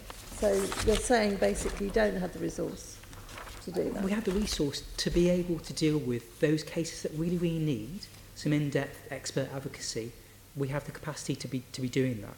What we don't have the capacity to be doing is to be able to meet the need fully in the way that it really needs and deserves. Okay, I mean, how much is Catch funded by? I mean, I think LOPAC funds you. Is that right? Yes, that's right. I can't give you the figures from my head, I'm afraid, but I could provide that afterwards if that's helpful. Well, another figure I've got is 350,000 for the advocacy service delivered by the Catch Consortium. So does that seem about right to you? I don't have that figure off the top of my head. I'm sorry. Over 2 years. Yes. Over 2 years. It's 175,000 a year. Right, thank you from the lady in the audience. So 175k a year, and that pays for 7 part-time advocates. That's right. In an ideal world, how many advocates would you need? In an ideal world, we actually have a proposal that we put forward to MOPAC about how we would scale up, with several different options there, which I'd be very happy to share with you if that would be helpful. Essentially, we would be looking at a number of advocates that I mean, ideally, a full-time advocate within each of their strands would be absolutely fantastic. With a little more within race hate crime, just because that's where there are more of them. Okay, so just how part-time are these advocates? Are we looking at 1 day a week, 2 days a week? It depends. Ballpark. I think how part-time? because there are 7 different partner organisations, so it might be a different answer for each different organisation. And on the one hand, you may have some organisations in the partnership where the advocate is part-time and overworked, and you may have other organisations in the partnership that have enough other resource that actually other staff members who are not paid for by MOPAC can assist in the advocacy. So the imbalance will work in both directions across different partners, if you like. But I think essentially the issue is Catch is still running at the same level of funding now as it had 4 years ago for just 2 boroughs. And we're now trying to work pan-London and at a higher level of hate crime. So that in itself, I think, tells us that we're not able to deliver the same level of service pan-London today as we were delivering in just 2 boroughs, because the resourcing hasn't changed. And if I may add to this, one of the consequences of that is that there are off-grid organisations offering support which will not be anywhere near as professional. I think it's particularly in the Muslim community where there are organisations purporting to be a hate crime support and reporting service who don't have the experience, the training and the networks that Talmama have. So while the mainstream is being under-resourced, people will look elsewhere, and that can be dangerous. Yes, I mean, the reason I'm asking some of these questions is obviously we're a scrutiny board. We are looking at not only what you do, but also where your funding comes from, should you be requiring more, and whether the taxpayer is getting value for money. So when I say part-time, that could be somebody who's doing 4 days a week, or it could be somebody that's doing 1 day a week. I was just trying to get a general look to see if it's good value for money for 175k. It could be excellent value for money. I've got absolutely no way of knowing because there doesn't seem to be an answer. Perhaps, Chair, we could get some information back just to look, because to be honest, if you're going to go to MOPAC and say we need more resources, you're going to have this information for them to tell them what you're delivering back. And I think also it will be good to note that adding to what Dave has mentioned and Nick has mentioned, that when you get a case, sometimes the advocate does not look at how much work he needs to put into it or she needs to put into it, because they need to deliver that service to the victim. So though maybe the resources are not enough, but at the end of the day, we are a victim-centered organizations that we will deliver the service to the end, whether we have the resources or not, because we need to be accountable to the victims that come into us. I think what we're trying to do in the upscaling is be able to do that without pressuring other resources within the different organizations where it's possible, to be able to continue to deliver it in the same scale and beyond. That doesn't mean that if the victim comes to us now and because we have advocates that are on 1 day or 2 days, that we actually turn victims away and tell them apologies, we're not funded to serve you, if that makes sense. I understand what you're saying. It wasn't part of what I was trying to tease out as an answer, but thank you anyway. Give you a very neat answer, which is the average would be about 3 days per week across each of the strands. Great, that was the answer. Thank you very much. Thank you, Chair. Thanks, Phil. Just one bit, you touched on it already, Nick. It's just looking at all the works that the advocates do, and obviously in this financial climate where we know that funding is quite challenging, what would you, apart from the funding, what else would you say the biggest challenges facing the third sector organisations who are supporting the victims? Again, I'm tempted to defer to other catch partners, but just to give you my very brief opinion. So at Galop, we work with people facing hate crime, domestic abuse and sexual violence. It's really stark, the level of investment and capacity work that has gone into domestic abuse and sexual violence support services. So for instance, an IDVA will get roughly a month of training. There's been so much work kind of building up really good quality kind of good practice work that sits behind that. Huge recognition of the role. For an IDVA that goes to courts, they don't have to explain, this is why I'm here. They will be able to get in there and kind of get their client the things they need. When they're working with someone, getting someone housing, there will be an organisation that specialises in working to give that person housing. Working with economic help, there will be an organisation that specialises in that. Getting civil remedies. With hate crime, lots of that is absent. It's a really difficult role that's often very complex with people with very high needs. And right now, there's not been a huge amount of investment around the kind of capacity, but by which I mean kind of the expertise, the research, the kind of good practice that goes into that role just yet. I think that among us, there's a huge amount of expertise and grounding in kind of really good professional practice. But that there's still little ways to go to get us up to that level that right now is there in the sexual violence and domestic abuse field. I would echo that. I think that one of the key challenges at the moment is just the increase in scale.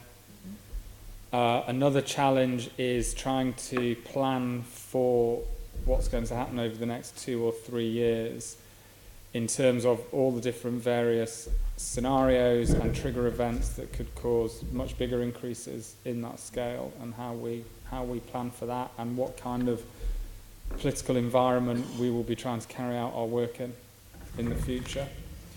And I think the work across our different communities and different organisations is I think is hugely beneficial, and the partnership we have with the Met and with MOPAC is a really important and valuable part of that. So ensuring that's going to continue, and I think ensuring that the expertise that we're talking about here and that we have with the specialist hate crime officers and so on also exists with the frontline officers who are dealing with cases on the ground, so that from minute one of when a person reports a hate crime, they're getting the right kind of service and support and understanding they're on the right pathway already. Can I just say, so the Disabled People's Organisation Hate Crime Partnership was created in response to the pilot from Catch and the recognition that we needed more localised services for disabled people. 2 of our partners are members of Catch, but I don't know how many hours are allocated to those workers. I think it's in line with the number of reports that are made, isn't it? And So whereas hate crime is generally, there is a big gap between the different strands, that's slightly evened out in Catch allocation, specifically because of disability. I know it's one of the most prevalent forms of hate crime, despite low reports. And so kind of it kind of takes account of need in that way. But yeah. Yeah, we've been having discussions with MOPAC because we've been funding to build capacity, but we're not funded to provide direct services. So we capacity build to the disabled people's organisations, and we're really interested in opening that up wider to the Catch partnership, as long as the capacity is there for the advocates. What we're concerned about is if disability hate crime matter starts again, we raise awareness within our community, and there's no advocates to report and support people through that process. So that's where the partnership, that's what we feel about it, yeah. Something just to add on what my colleagues has mentioned, there's sometimes messages that undermine the whole agenda of hate crime. that we need to look at. So despite the work, the specialism, the expertise that is being built within the different partners, there's sometimes messages that come out from political leaders, sometimes within communities, that undermine the whole agenda that we're all trying to work on. And that's something that is definitely a challenge for some of us in the third sector organizations. And there's messages as well sometimes that come from police forces on hate crime that is sometimes supportive, sometimes not supportive. So again, if we are to tell communities there's a need to come and report, but then they get messages from police forces that hate crime is not important, where does that leave the communities with? And where does that leave the third sector organizations with? On the element of expertise, and to echo on what Nick has mentioned, as well as what Dave has mentioned, I think it's a unique element and specialist skills that you need within the work, whether it's the advocacy or the casework. Let's not forget the casework itself that actually the caseworkers provide to the victims as the first point of contact in hate crime. And that learning journey is important. And not everyone has got those skills. So yes, you recruit people, yes, you'll train people, but you need a certain individual with certain empathy, and certain elements of emotional as well intelligence to be able to recruit it, as well as individuals are able to collect evidence where there needs be, because sometimes we end up doing work to help and support police forces in their investigation. So I suppose it's really supporting the caseworkers and advocates working on the front line, because I note that Galop has reported that the proportion of victims who then drop out of the court process is lower than average now, just because they've got that key support with the advocates, which helped in terms of the reporting and the statistics, because I'm sure we all know that the reality is that there are still a number of people who are victims of hate crime that don't come forward to report at all. Okay, great. Thanks. I'll leave it there, Chair. Okay, one last question in this section, and that's from me. Just to you, Jemma. So coming at this issue from a different angle, and again looking in a wider context, it's important that as a society we challenge ideology which may contribute to hate crime.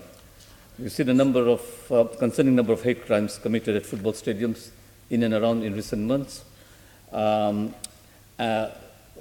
concerned are you about the role of what you call in your report street-based groups as far as this particular sort of problem is concerned? What more do you think sporting institutions can be doing to tackle hate crime? I think that the street break groups, you're talking about things like Football Lads Alliance. Yeah. All the different names, the split-offs and the splinters. And So we're doing our usual job of trying to undermine and disrupt those groups, pitting them against each other, making sure that they are busy fighting with each other rather than actually harming anybody else. I don't think that I am more concerned about mainstream attitudes than I am about street groups, in all honesty. And the shift in mainstream attitudes is leaving society more vulnerable than those groups are.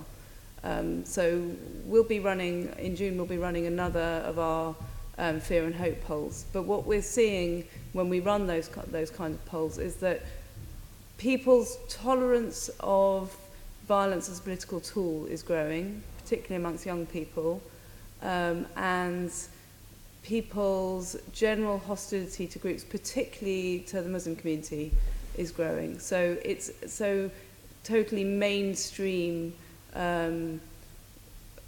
anti-Muslim views are being held. There's a lot of it in this report. Sure. And I don't want to bore people with statistics, but I think that that's more of a concern actually than the growth of street groups. When we look at the street groups like Football Lads Alliance, a lot of them are, if you look at the profile of the people attending, you're talking about people in their white men in their late 40s, early 50s, the vast majority. These are the same people that came out for the EDL, but they're the kind of, how would you call it, beer and punch-up types. That's not the same as a wave of national hate crime or a wave of change in attitudes.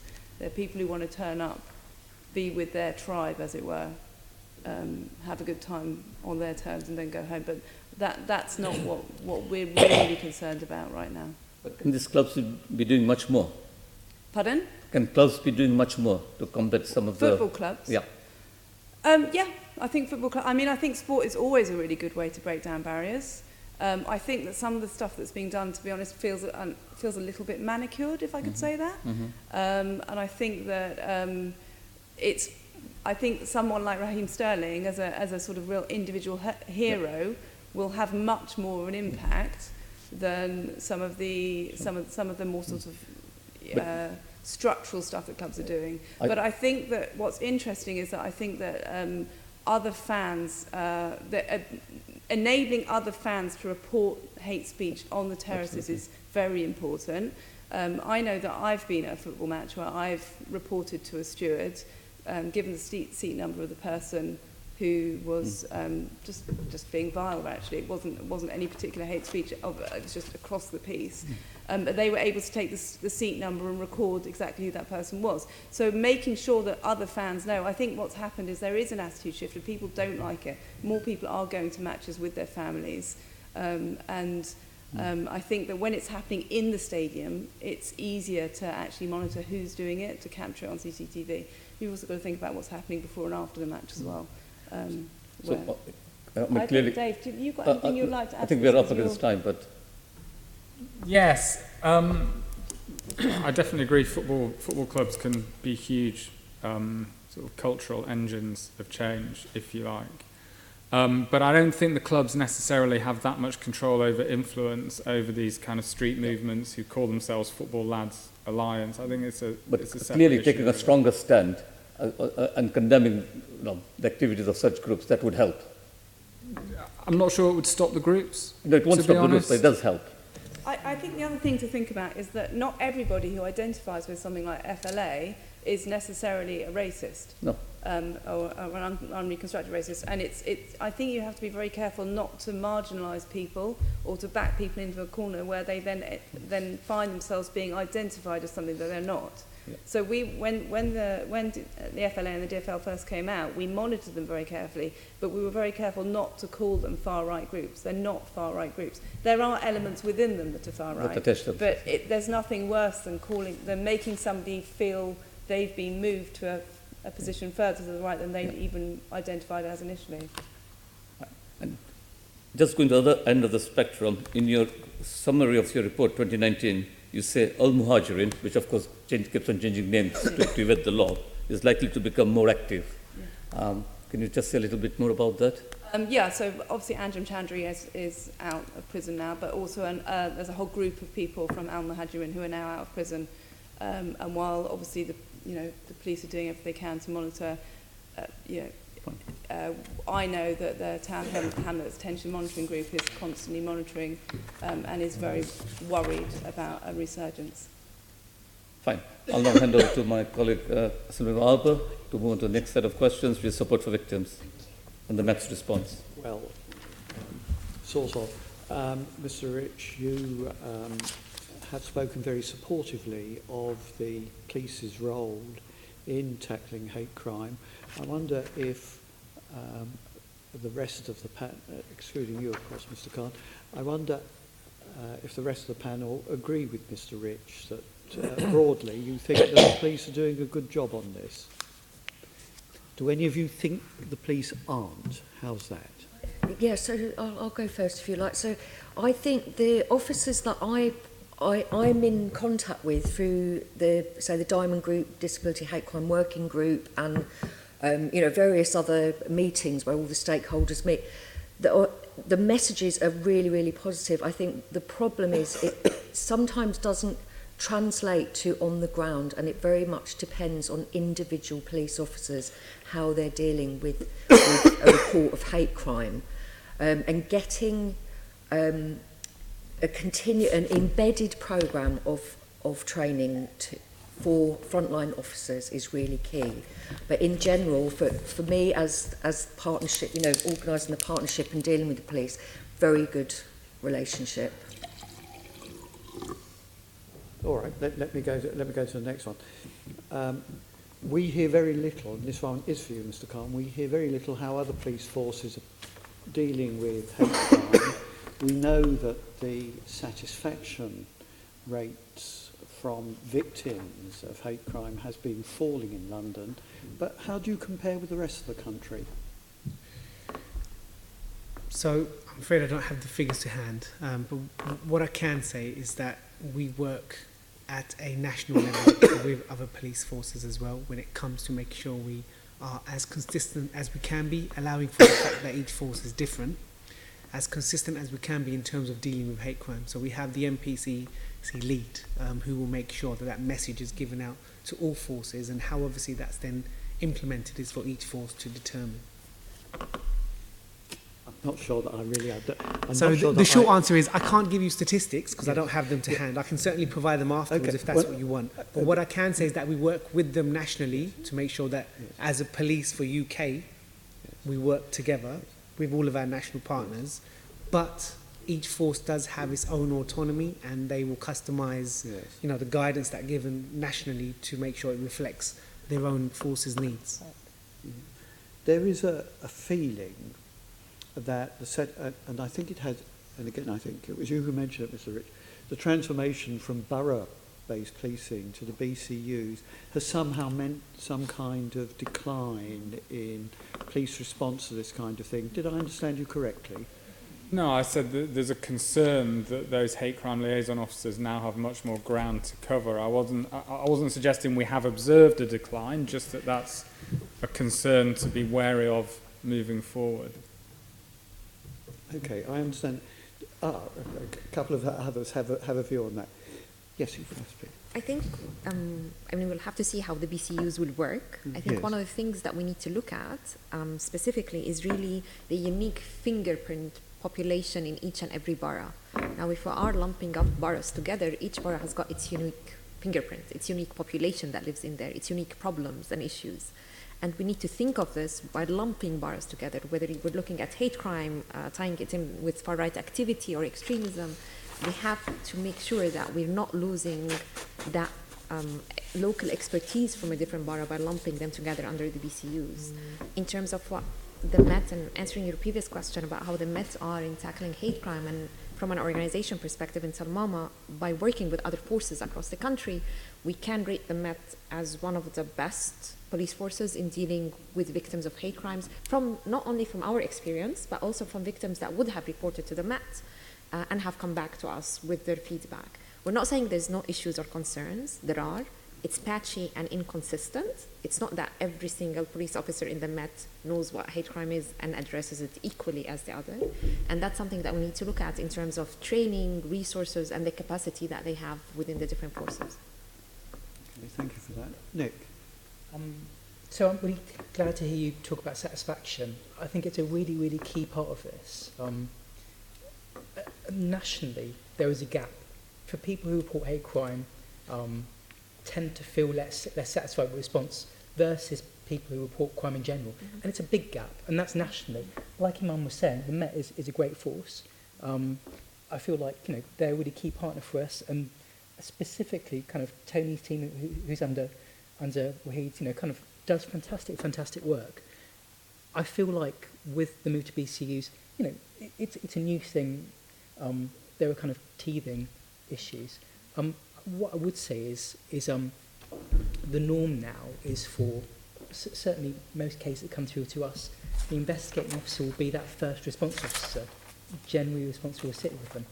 Right now, before that risk assessment comes in, I'm really optimistic about that. That will be the thing that kind of helps, you know, kind of flag up cases that need that additional support. As it is, you know, lots of those investigative officers kind of response officers haven't had that training, that grounding in the kind of ins and outs of community need and on hate crime more generally, just yet.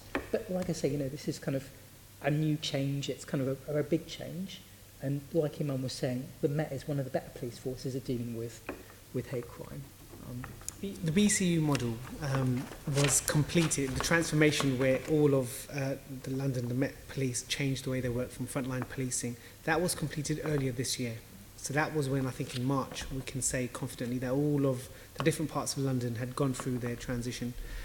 I totally accept the concerns. I think that they are legitimate concerns. Obviously, what I would say is that we just need to see how this progresses. The model is designed with features in there. Are you?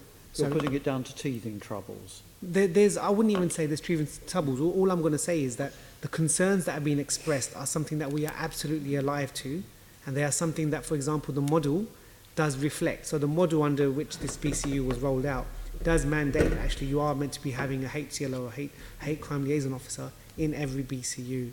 Now, some BCUs have actually gone beyond that. So, for example, in the northeast, each of the boroughs within that BCU have their own faith officer in addition to what would be a HCLO. So I think, we are trying to be as flexible as we can with the resources that we have.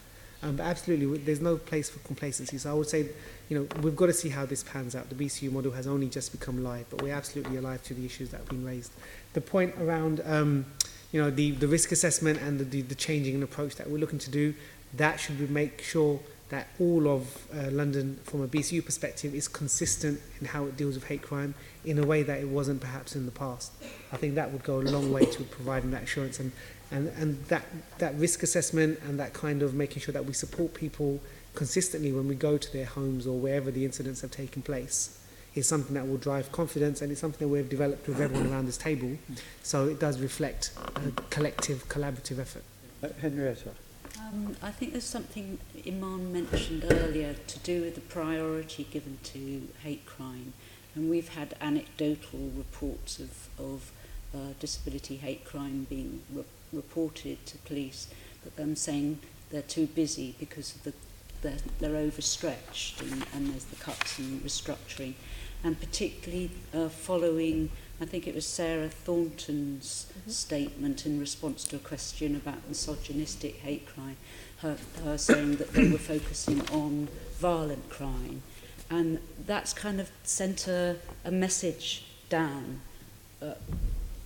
Well, it appears so. I haven't got research to say, but the response of the police are not necessarily prioritising hate crime in the way that we would wish. There is some, I don't want to appear negative, because there is some very good work and cross-partnership work by the Met, building up in partnerships, and we've experienced that through Disability Hate Crime Matters. But we've also had reports where it's not taken up. I don't really want to prolong this very much, but the response this is for you, Mr. Khan, the response that we've had from the MPS in asking about dealing with hate crime, there appears to be a feeling that the rapidity with which an offence is reported is likely to be the most significant thing in determining whether or not you catch whoever it is who has been responsible. Is that in fact the position? It very much depends on the circumstances of each individual case. So, for example, if someone was walking along the street and there was a comment made by a passing car, then we will do what we can to try and identify that car, see if there was any CCTV, but sometimes it may not be possible. Were there witnesses? So it very much depends on the circumstances. But when that report comes in, the point I was trying to make is that we will be consistent in how we risk assess, are there any vulnerabilities, or are we providing the support to that victim, and are we investigating fully and cohesively in a way that perhaps we didn't do in the past. But each circumstance is different. It's difficult for me to say that we will always be able to identify someone or we can't, because it depends on what's happening. Because two of the members of the panel, both Mr. Rich and Henrietta, have said it's only when people have talked about it after the event that they realise that a crime has been committed. Have I interpreted both of you correctly? Sometimes. I said that's a particular problem with children, with school children. It is a problem that happens with disabled people. It's not. They might mention an incident in passing, as I said, when they go to a service, and they just mention an incident, and it's the staff member that recognises it's a hate crime. So, but those both of you are in effect reported in a third-party way. Yeah. By having third-party reporting, does it speed up or slow down the process? In other words, giving Mr. Khan's example, somebody comes along, drives past me or walks past anybody and says something offensive or does something offensive. Such a person is possibly going to muse on the matter and will talk to his friend, who might be a member of one or other of your organisations, in which case, if you like, I don't know, they call it in crime it's the golden hour. You know, when you report the thing is lost.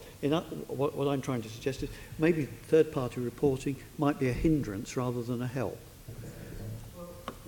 The kind of challenge, or the thing I would say back to that is that if they hadn't gone to the third party, we would never know about it.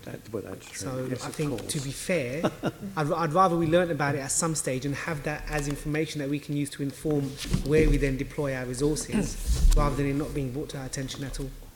So I am, I would say I'm really grateful for the fact that our partners are willing to take on that reporting. Reflection, my question was a foolish one because your answer has dealt with it. Thank you, Chairman. And can we move on then to you, Sean?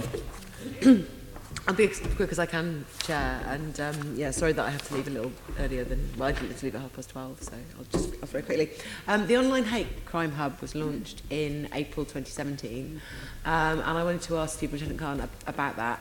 If I can ask, just to bring a few questions together for essentially a potted history of what was done, like when it was, why it was set up, what it was tasked with, what it achieved, like how many cases it took in, what it did in terms of prevention and victim support, and how you've measured the success there, and the changes that have been made recently?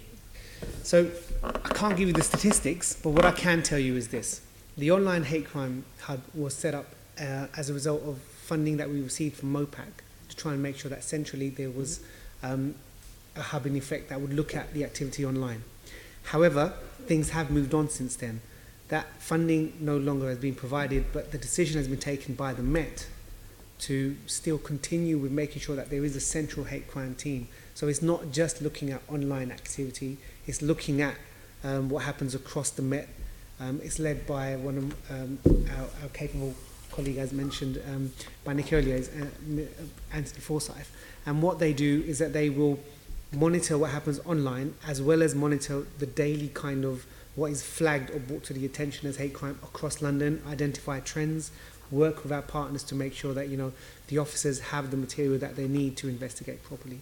So it's moved beyond that. It was initially an online hate crime hub that was in effect merged within a bigger entity that now looks at wider online and offline real life hate crime. So essentially it's sort of an intelligence sort of organisation within the, not intelligence exactly, but it's for getting the picture of what's going on. And that's why you've brought in. So it's designed as a central point of contact for our partners nationally, as well as to make to look at what happens online, but supporting those frontline officers in the investigations in different parts of London.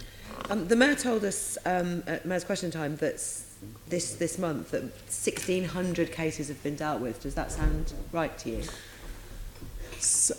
When you say dealt with, that's probably a bit vague. I'd have to know whether you mean in terms of being reported. That may be a transcription of what the Mayor said. Do you see what I mean? So I need a bit more accuracy. But in terms of what's reported to us daily, I mean, I know roughly what's reported to us on an average daily basis. I'm not sure that constitutes that in a year, though. Was that a year figure you said? Since it started, actually. So that's less so per if we're year. looking it's 24 months since it was So set we up. receive, on average, I would say it's probably between 60 or 70 reports per day. So my maths isn't that great, but whatever that converts to would be your answer. Okay, great. So I'm looking at the statistics overall for hate crime. I can just get my calculator out. I can see that between 1,000 and 1,500 cases per month that are being dealt with as crimes. That's the crime statistics. So if you're doing 60 to 70 a day, then in a month that would be 1,800. So you're basically seeing all of you're seeing all of the crimes. Yeah. So you're not dealing with them separately from any other crimes. They're just you're monitoring and keeping an eye on them within that. So we monitor and we provide the support, but the investigation itself is still dealt with by the frontline officers in the borough, the BCU that's responsible for it. So in terms of prevention rather than reported crimes, one of the tasks it had was to speed up the removal of online hate speech effectively. and I guess material that incites hate crime. You've been giving trusted reporter status to certain groups to flag social media that then is just, it's not further assessed, it's just prioritised for removal. Is that right? Is that what's happening?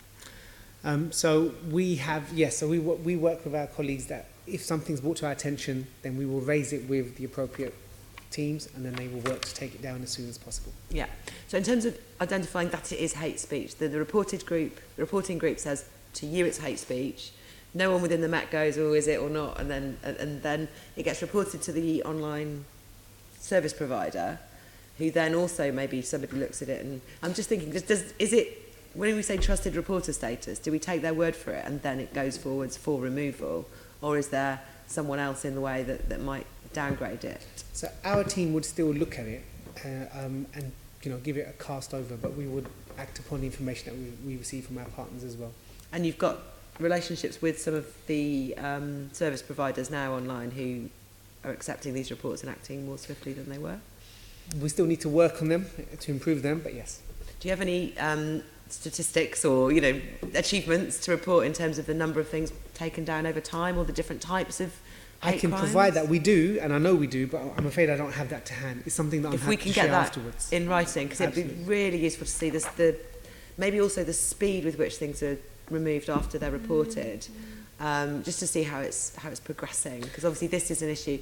Certainly, as someone who spends a lot of time online, I can see things that I find offensive that I'm certain people have reported, and they're still there days later. Absolutely, I can have that shared with yourselves. It depends very much across the platform as well. Some platforms are much more responsive now than others. Yes, a good point, and by platform as well. Yeah. We'll write to you and ask you for some data that we can then study. That would be really, really useful. Okay.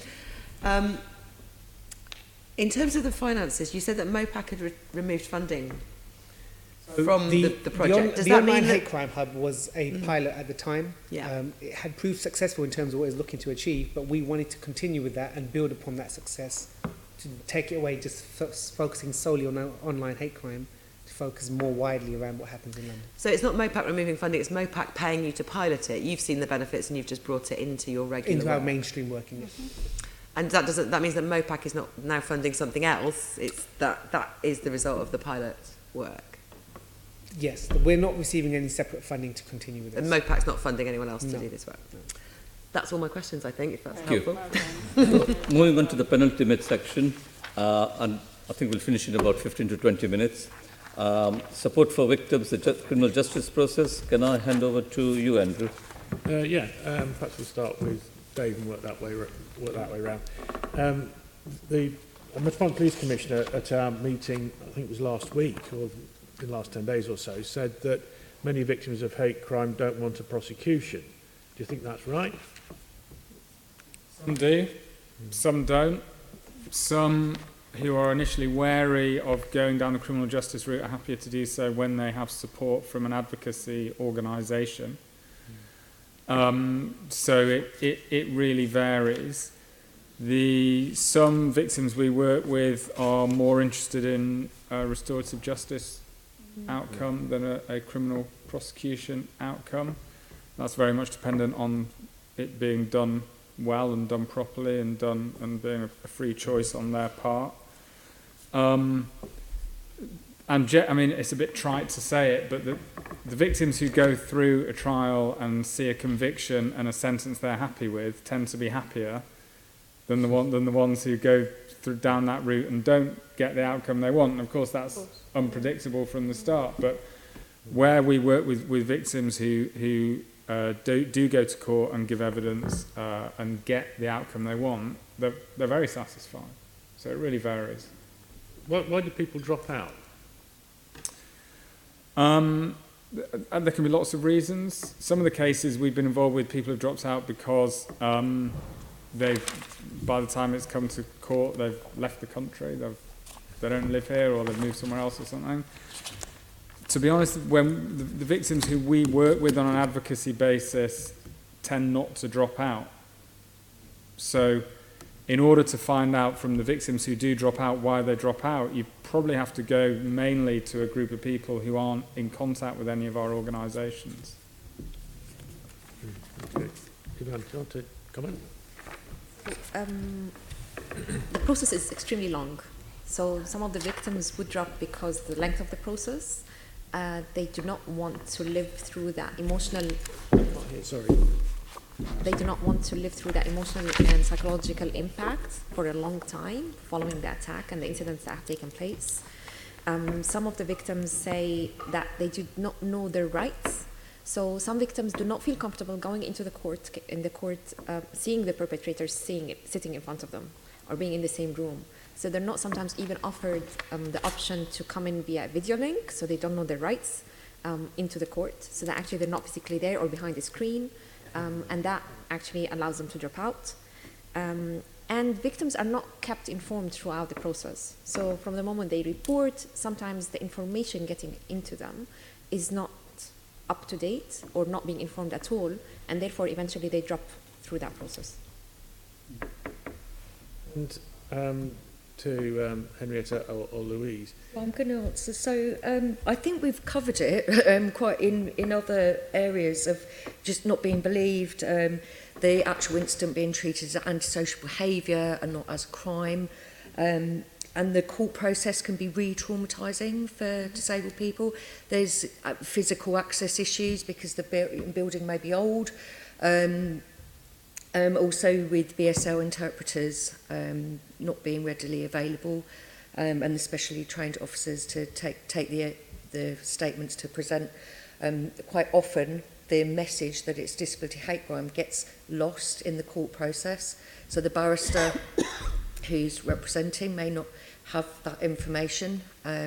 If they have an advocate with them, that advocate will make sure that that happens. And I think with domestic violence advocates, that process is quite embedded now, and that does happen. And those advocates are supporting all the different processes to follow what they should be doing. And we'd like the same for hate crime victims, to have a hate crime advocate that goes all the way through the system. But yeah, so, and I think just that there's no easy read documents to understand the process, and just what people have said, it's just so long for people, and they maybe want to start looking at recovering and getting on with their lives, and it's just, it's too traumatising to go through the whole process.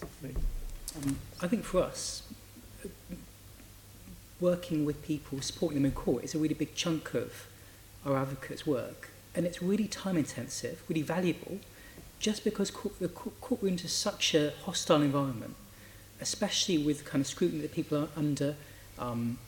Being face to face with someone who's targeted you in really intimate, difficult ways is an incredibly brave thing to do. That isn't something that everyone chooses to do, but for those people that do, I think having an advocate there to support them, to challenge things when they don't necessarily go right, but also just to be there kind of with them by their side is a really, really valuable thing. Like Dave was saying, you know, I think where there is an advocate by their side, certainly attrition isn't really something that we see, and we go to quite big lengths to achieve that. So, for instance, helping someone to literally kind of get there on the day, all those kind of very practical things. One thing I would say is there are such huge difficulties with delays. So, for instance, case literally yesterday, one of my team was supporting someone in court, their fourth court date. It had been rearranged 3 times. This was their 4th one, and then it got delayed again. You know, asking someone to stick with that is a very, very difficult thing. One thing that we've seen that is a new thing is protests outside courts. Particularly, there's such a huge escalation in transphobia, and has been over the last 3 or 4 years. We've never seen it before, but it's pretty much a standard part of trans people's experience of going to court now, to have transphobic protesters outside, intimidating them, taking photographs of them, carrying transphobic banners. Having an advocate there by their side is a really kind of valuable way of helping someone to get in the door. Yeah. Okay. Is that a specific thing, protests outside court for transphobia, or do Muslim people or Jewish people involved in these face the same thing? I think in that particular type, it's specific to transphobic cases. But what we have had is cases of prosecutions of far-right activists where there will be a demonstration of their supporters outside the court. And that obviously creates, immediate safety risks for the people giving evidence, and also is very intimidating.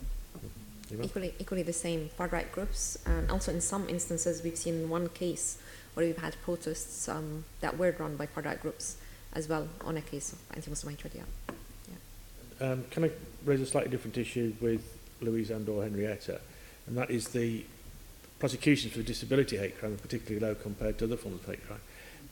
Why, you've given us a lot of information. Are there any other reasons why you think this isn't how it could be improved?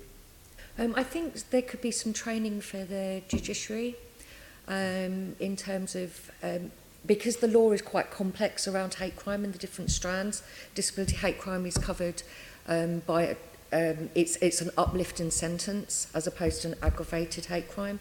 So we're campaigning for parity in the law as a, Galop and other strands, so that are supportive of that. But in terms of right now, I think it can go all the way through, have all the evidence, go through all the way through to the, with the CPS, gets to court and the judge decides that it's not disability hate crime, and so it's not, the sentence uplift isn't put onto that sentence. So I think there needs to be more awareness around how the hate crime law actually operates in terms of when passing sentence. Okay, thanks. And then we understand that the Met are developing a new form booklet thing to help officers in investigating hate crime. So perhaps I could ask Superintendent Khan how far that's got, and then I'll ask the others whether they're aware of it and what they think of it. So the risk assessment, the kind of checklist in effect, it has been agreed, it's approved. We're literally just waiting for it to be prepared, like printed out, and something that we can share with our frontline officers. Probably not printed now, it'll be on their tablets, but the point is it's ready in the sense that there's no more work for it to be done. We're just waiting for it to be done by the IT solution to be delivered. How long is that going to be quick? We're pushing for it as hard as we can. We've now, what I have been told is that it's now gone to the outsourcing people that will do the final step. So in terms of a policing kind of, what we can do, we've pushed it as far as we can. And I'm grateful to all of our colleagues around the table for their input in making sure that it reflects what they want it to do as well. And perhaps we could see it when in due course. Absolutely. And just following on that question then, are you collectively aware of it and have you contributed to it? I'm aware of it because it was an issue that was discussed at the Met Police Hate Crime Diamond Group, and it's an example of how that forum is a very useful forum to get community input. And I hope having that kind of form in place will mean that victims get a more consistent response from frontline officers. Hopefully it will have that outcome. Can I just say that I think the initiative is really positive to have a checklist, but from our point of view, there's nothing that replaces face-to-face explanation or training or briefings from a disabled person to a frontline police officer. So I would be concerned if it's totally replaced by a checklist. I think the briefings that were under disability hate crime matters are still needed. Just to say, I feel like it's a really forward-thinking kind of positive thing. I'm really pleased about it, really optimistic that it'll do a lot of good. So I think it's a really good initiative. And so obviously it's had lots of input from lots of us around the table. I think it's what's there looks very good. And we've talked before about Catch. Last question, really. Yeah. How can we embed some of the benefits of Catch in supporting victims through the criminal justice process? Nick, do you want to comment? Obviously, Catch has been operating for a good few years now, on the back of decades of work amongst each of the partners. I think it's about keeping going with Catch and kind of further embedding it, and partnership work with those local services that are currently delivering in boroughs. One thing I'm really, really keen to do is to connect better with local boroughs, including councils and housing providers, like we were talking about before, around kind of having the capacity right now to be doing that work with the cases where we need some expert, in-depth advocacy, and us having the capacity to do that. What we don't have the capacity to do right now is to reach into boroughs, to be talking with local authorities, to be talking with housing providers and those local services, so that to boost up their capacity, but also for those cases that we need it to have a proper route into some specialist services. Okay. Anybody want to add anything? Or? Just one thing that I think Catch has already started to do, which is very beneficial, is to increase awareness amongst officers of the availability and the value of community-based victim advocacy. So the more we can roll out that awareness within police officers, the more beneficial it will be. Yeah, from the partnership point of view, it was born out of evaluation from the pilot for the Catch partnership. So with disabled people, they really do fundamentally need localised services. So this partnership is formed of the 19 organisations that are developing. We have the capacity building, so we provide hate crime training to the advocates that are, some of them are funded within Catch and some are funded by MOPAC and other sources of funding. So we have, I think it's currently 7 hate crime advocates. I think 2 of them are in Catch, aren't they? So that means there's an additional 5 across London, but they're not formally part of Catch. So we would really welcome exploring more options to work more formally with Catch. Yeah. Thank you. Right. Last section in 2 minutes, and this is to all of you. What one step do you think the Mayor should be taking to reduce hate crime across the capital, looking to the future? One step do you think the Mayor should be taking to reduce hate crime across the capital? I'll start off with you, Dave, not giving you enough time to think. And of course, you can send in written submissions later. If there was one step, then he'd already know what it is to do, I think. All right, 2 steps, but in 15 to 20 seconds. I think I think a lot of it comes back to leadership. Actually, we've talked about policies, we've talked about resourcing. These are all really, really important. But political leadership, especially at the moment, is vital. Thank you. Thank you. Jemma? Yeah, building on that, I think the language we use and awareness raising. Great. Louise or Henrietta? Yeah, I mean, I would say I'd like leadership on valuing disabled people within the community as equal members of society. Fine. Nick? I think challenging prejudicial opinions that are growing up within younger people that haven't been there previously, that are currently growing. I think that's one of the really kind of key things. I'd echo that. I mean, we've spoken about resources and policies, but yes, I'd absolutely agree with leadership. Yeah. Leadership and positive messaging. And? Positive messaging. Positive messaging, fine. Okay, so thank you for coming. This has got some formal business to wind up or to go through. So thank you for your answers as well. And apologies to you, Nick, for asking a question that you were not aware of right at the beginning. Can I ask the committee to note the action that took on the delegated authority to agree the scope for the investigation, and note the report and discussion, and delegate authority to me in consultation with party group lead members and Caroline Pigeon to agree any output from the discussion. Agreed. Can I ask the committee to note our work programme? Our next meeting is scheduled for Tuesday, the 4th of June 2019 at 10 a.m. And finally, I understand one of our staff members has left. Rebecca Owen-Evans, so can we just record our thanks to her for all the help she's given to the work of this committee. And with that, I now close this meeting as I have no other urgent business.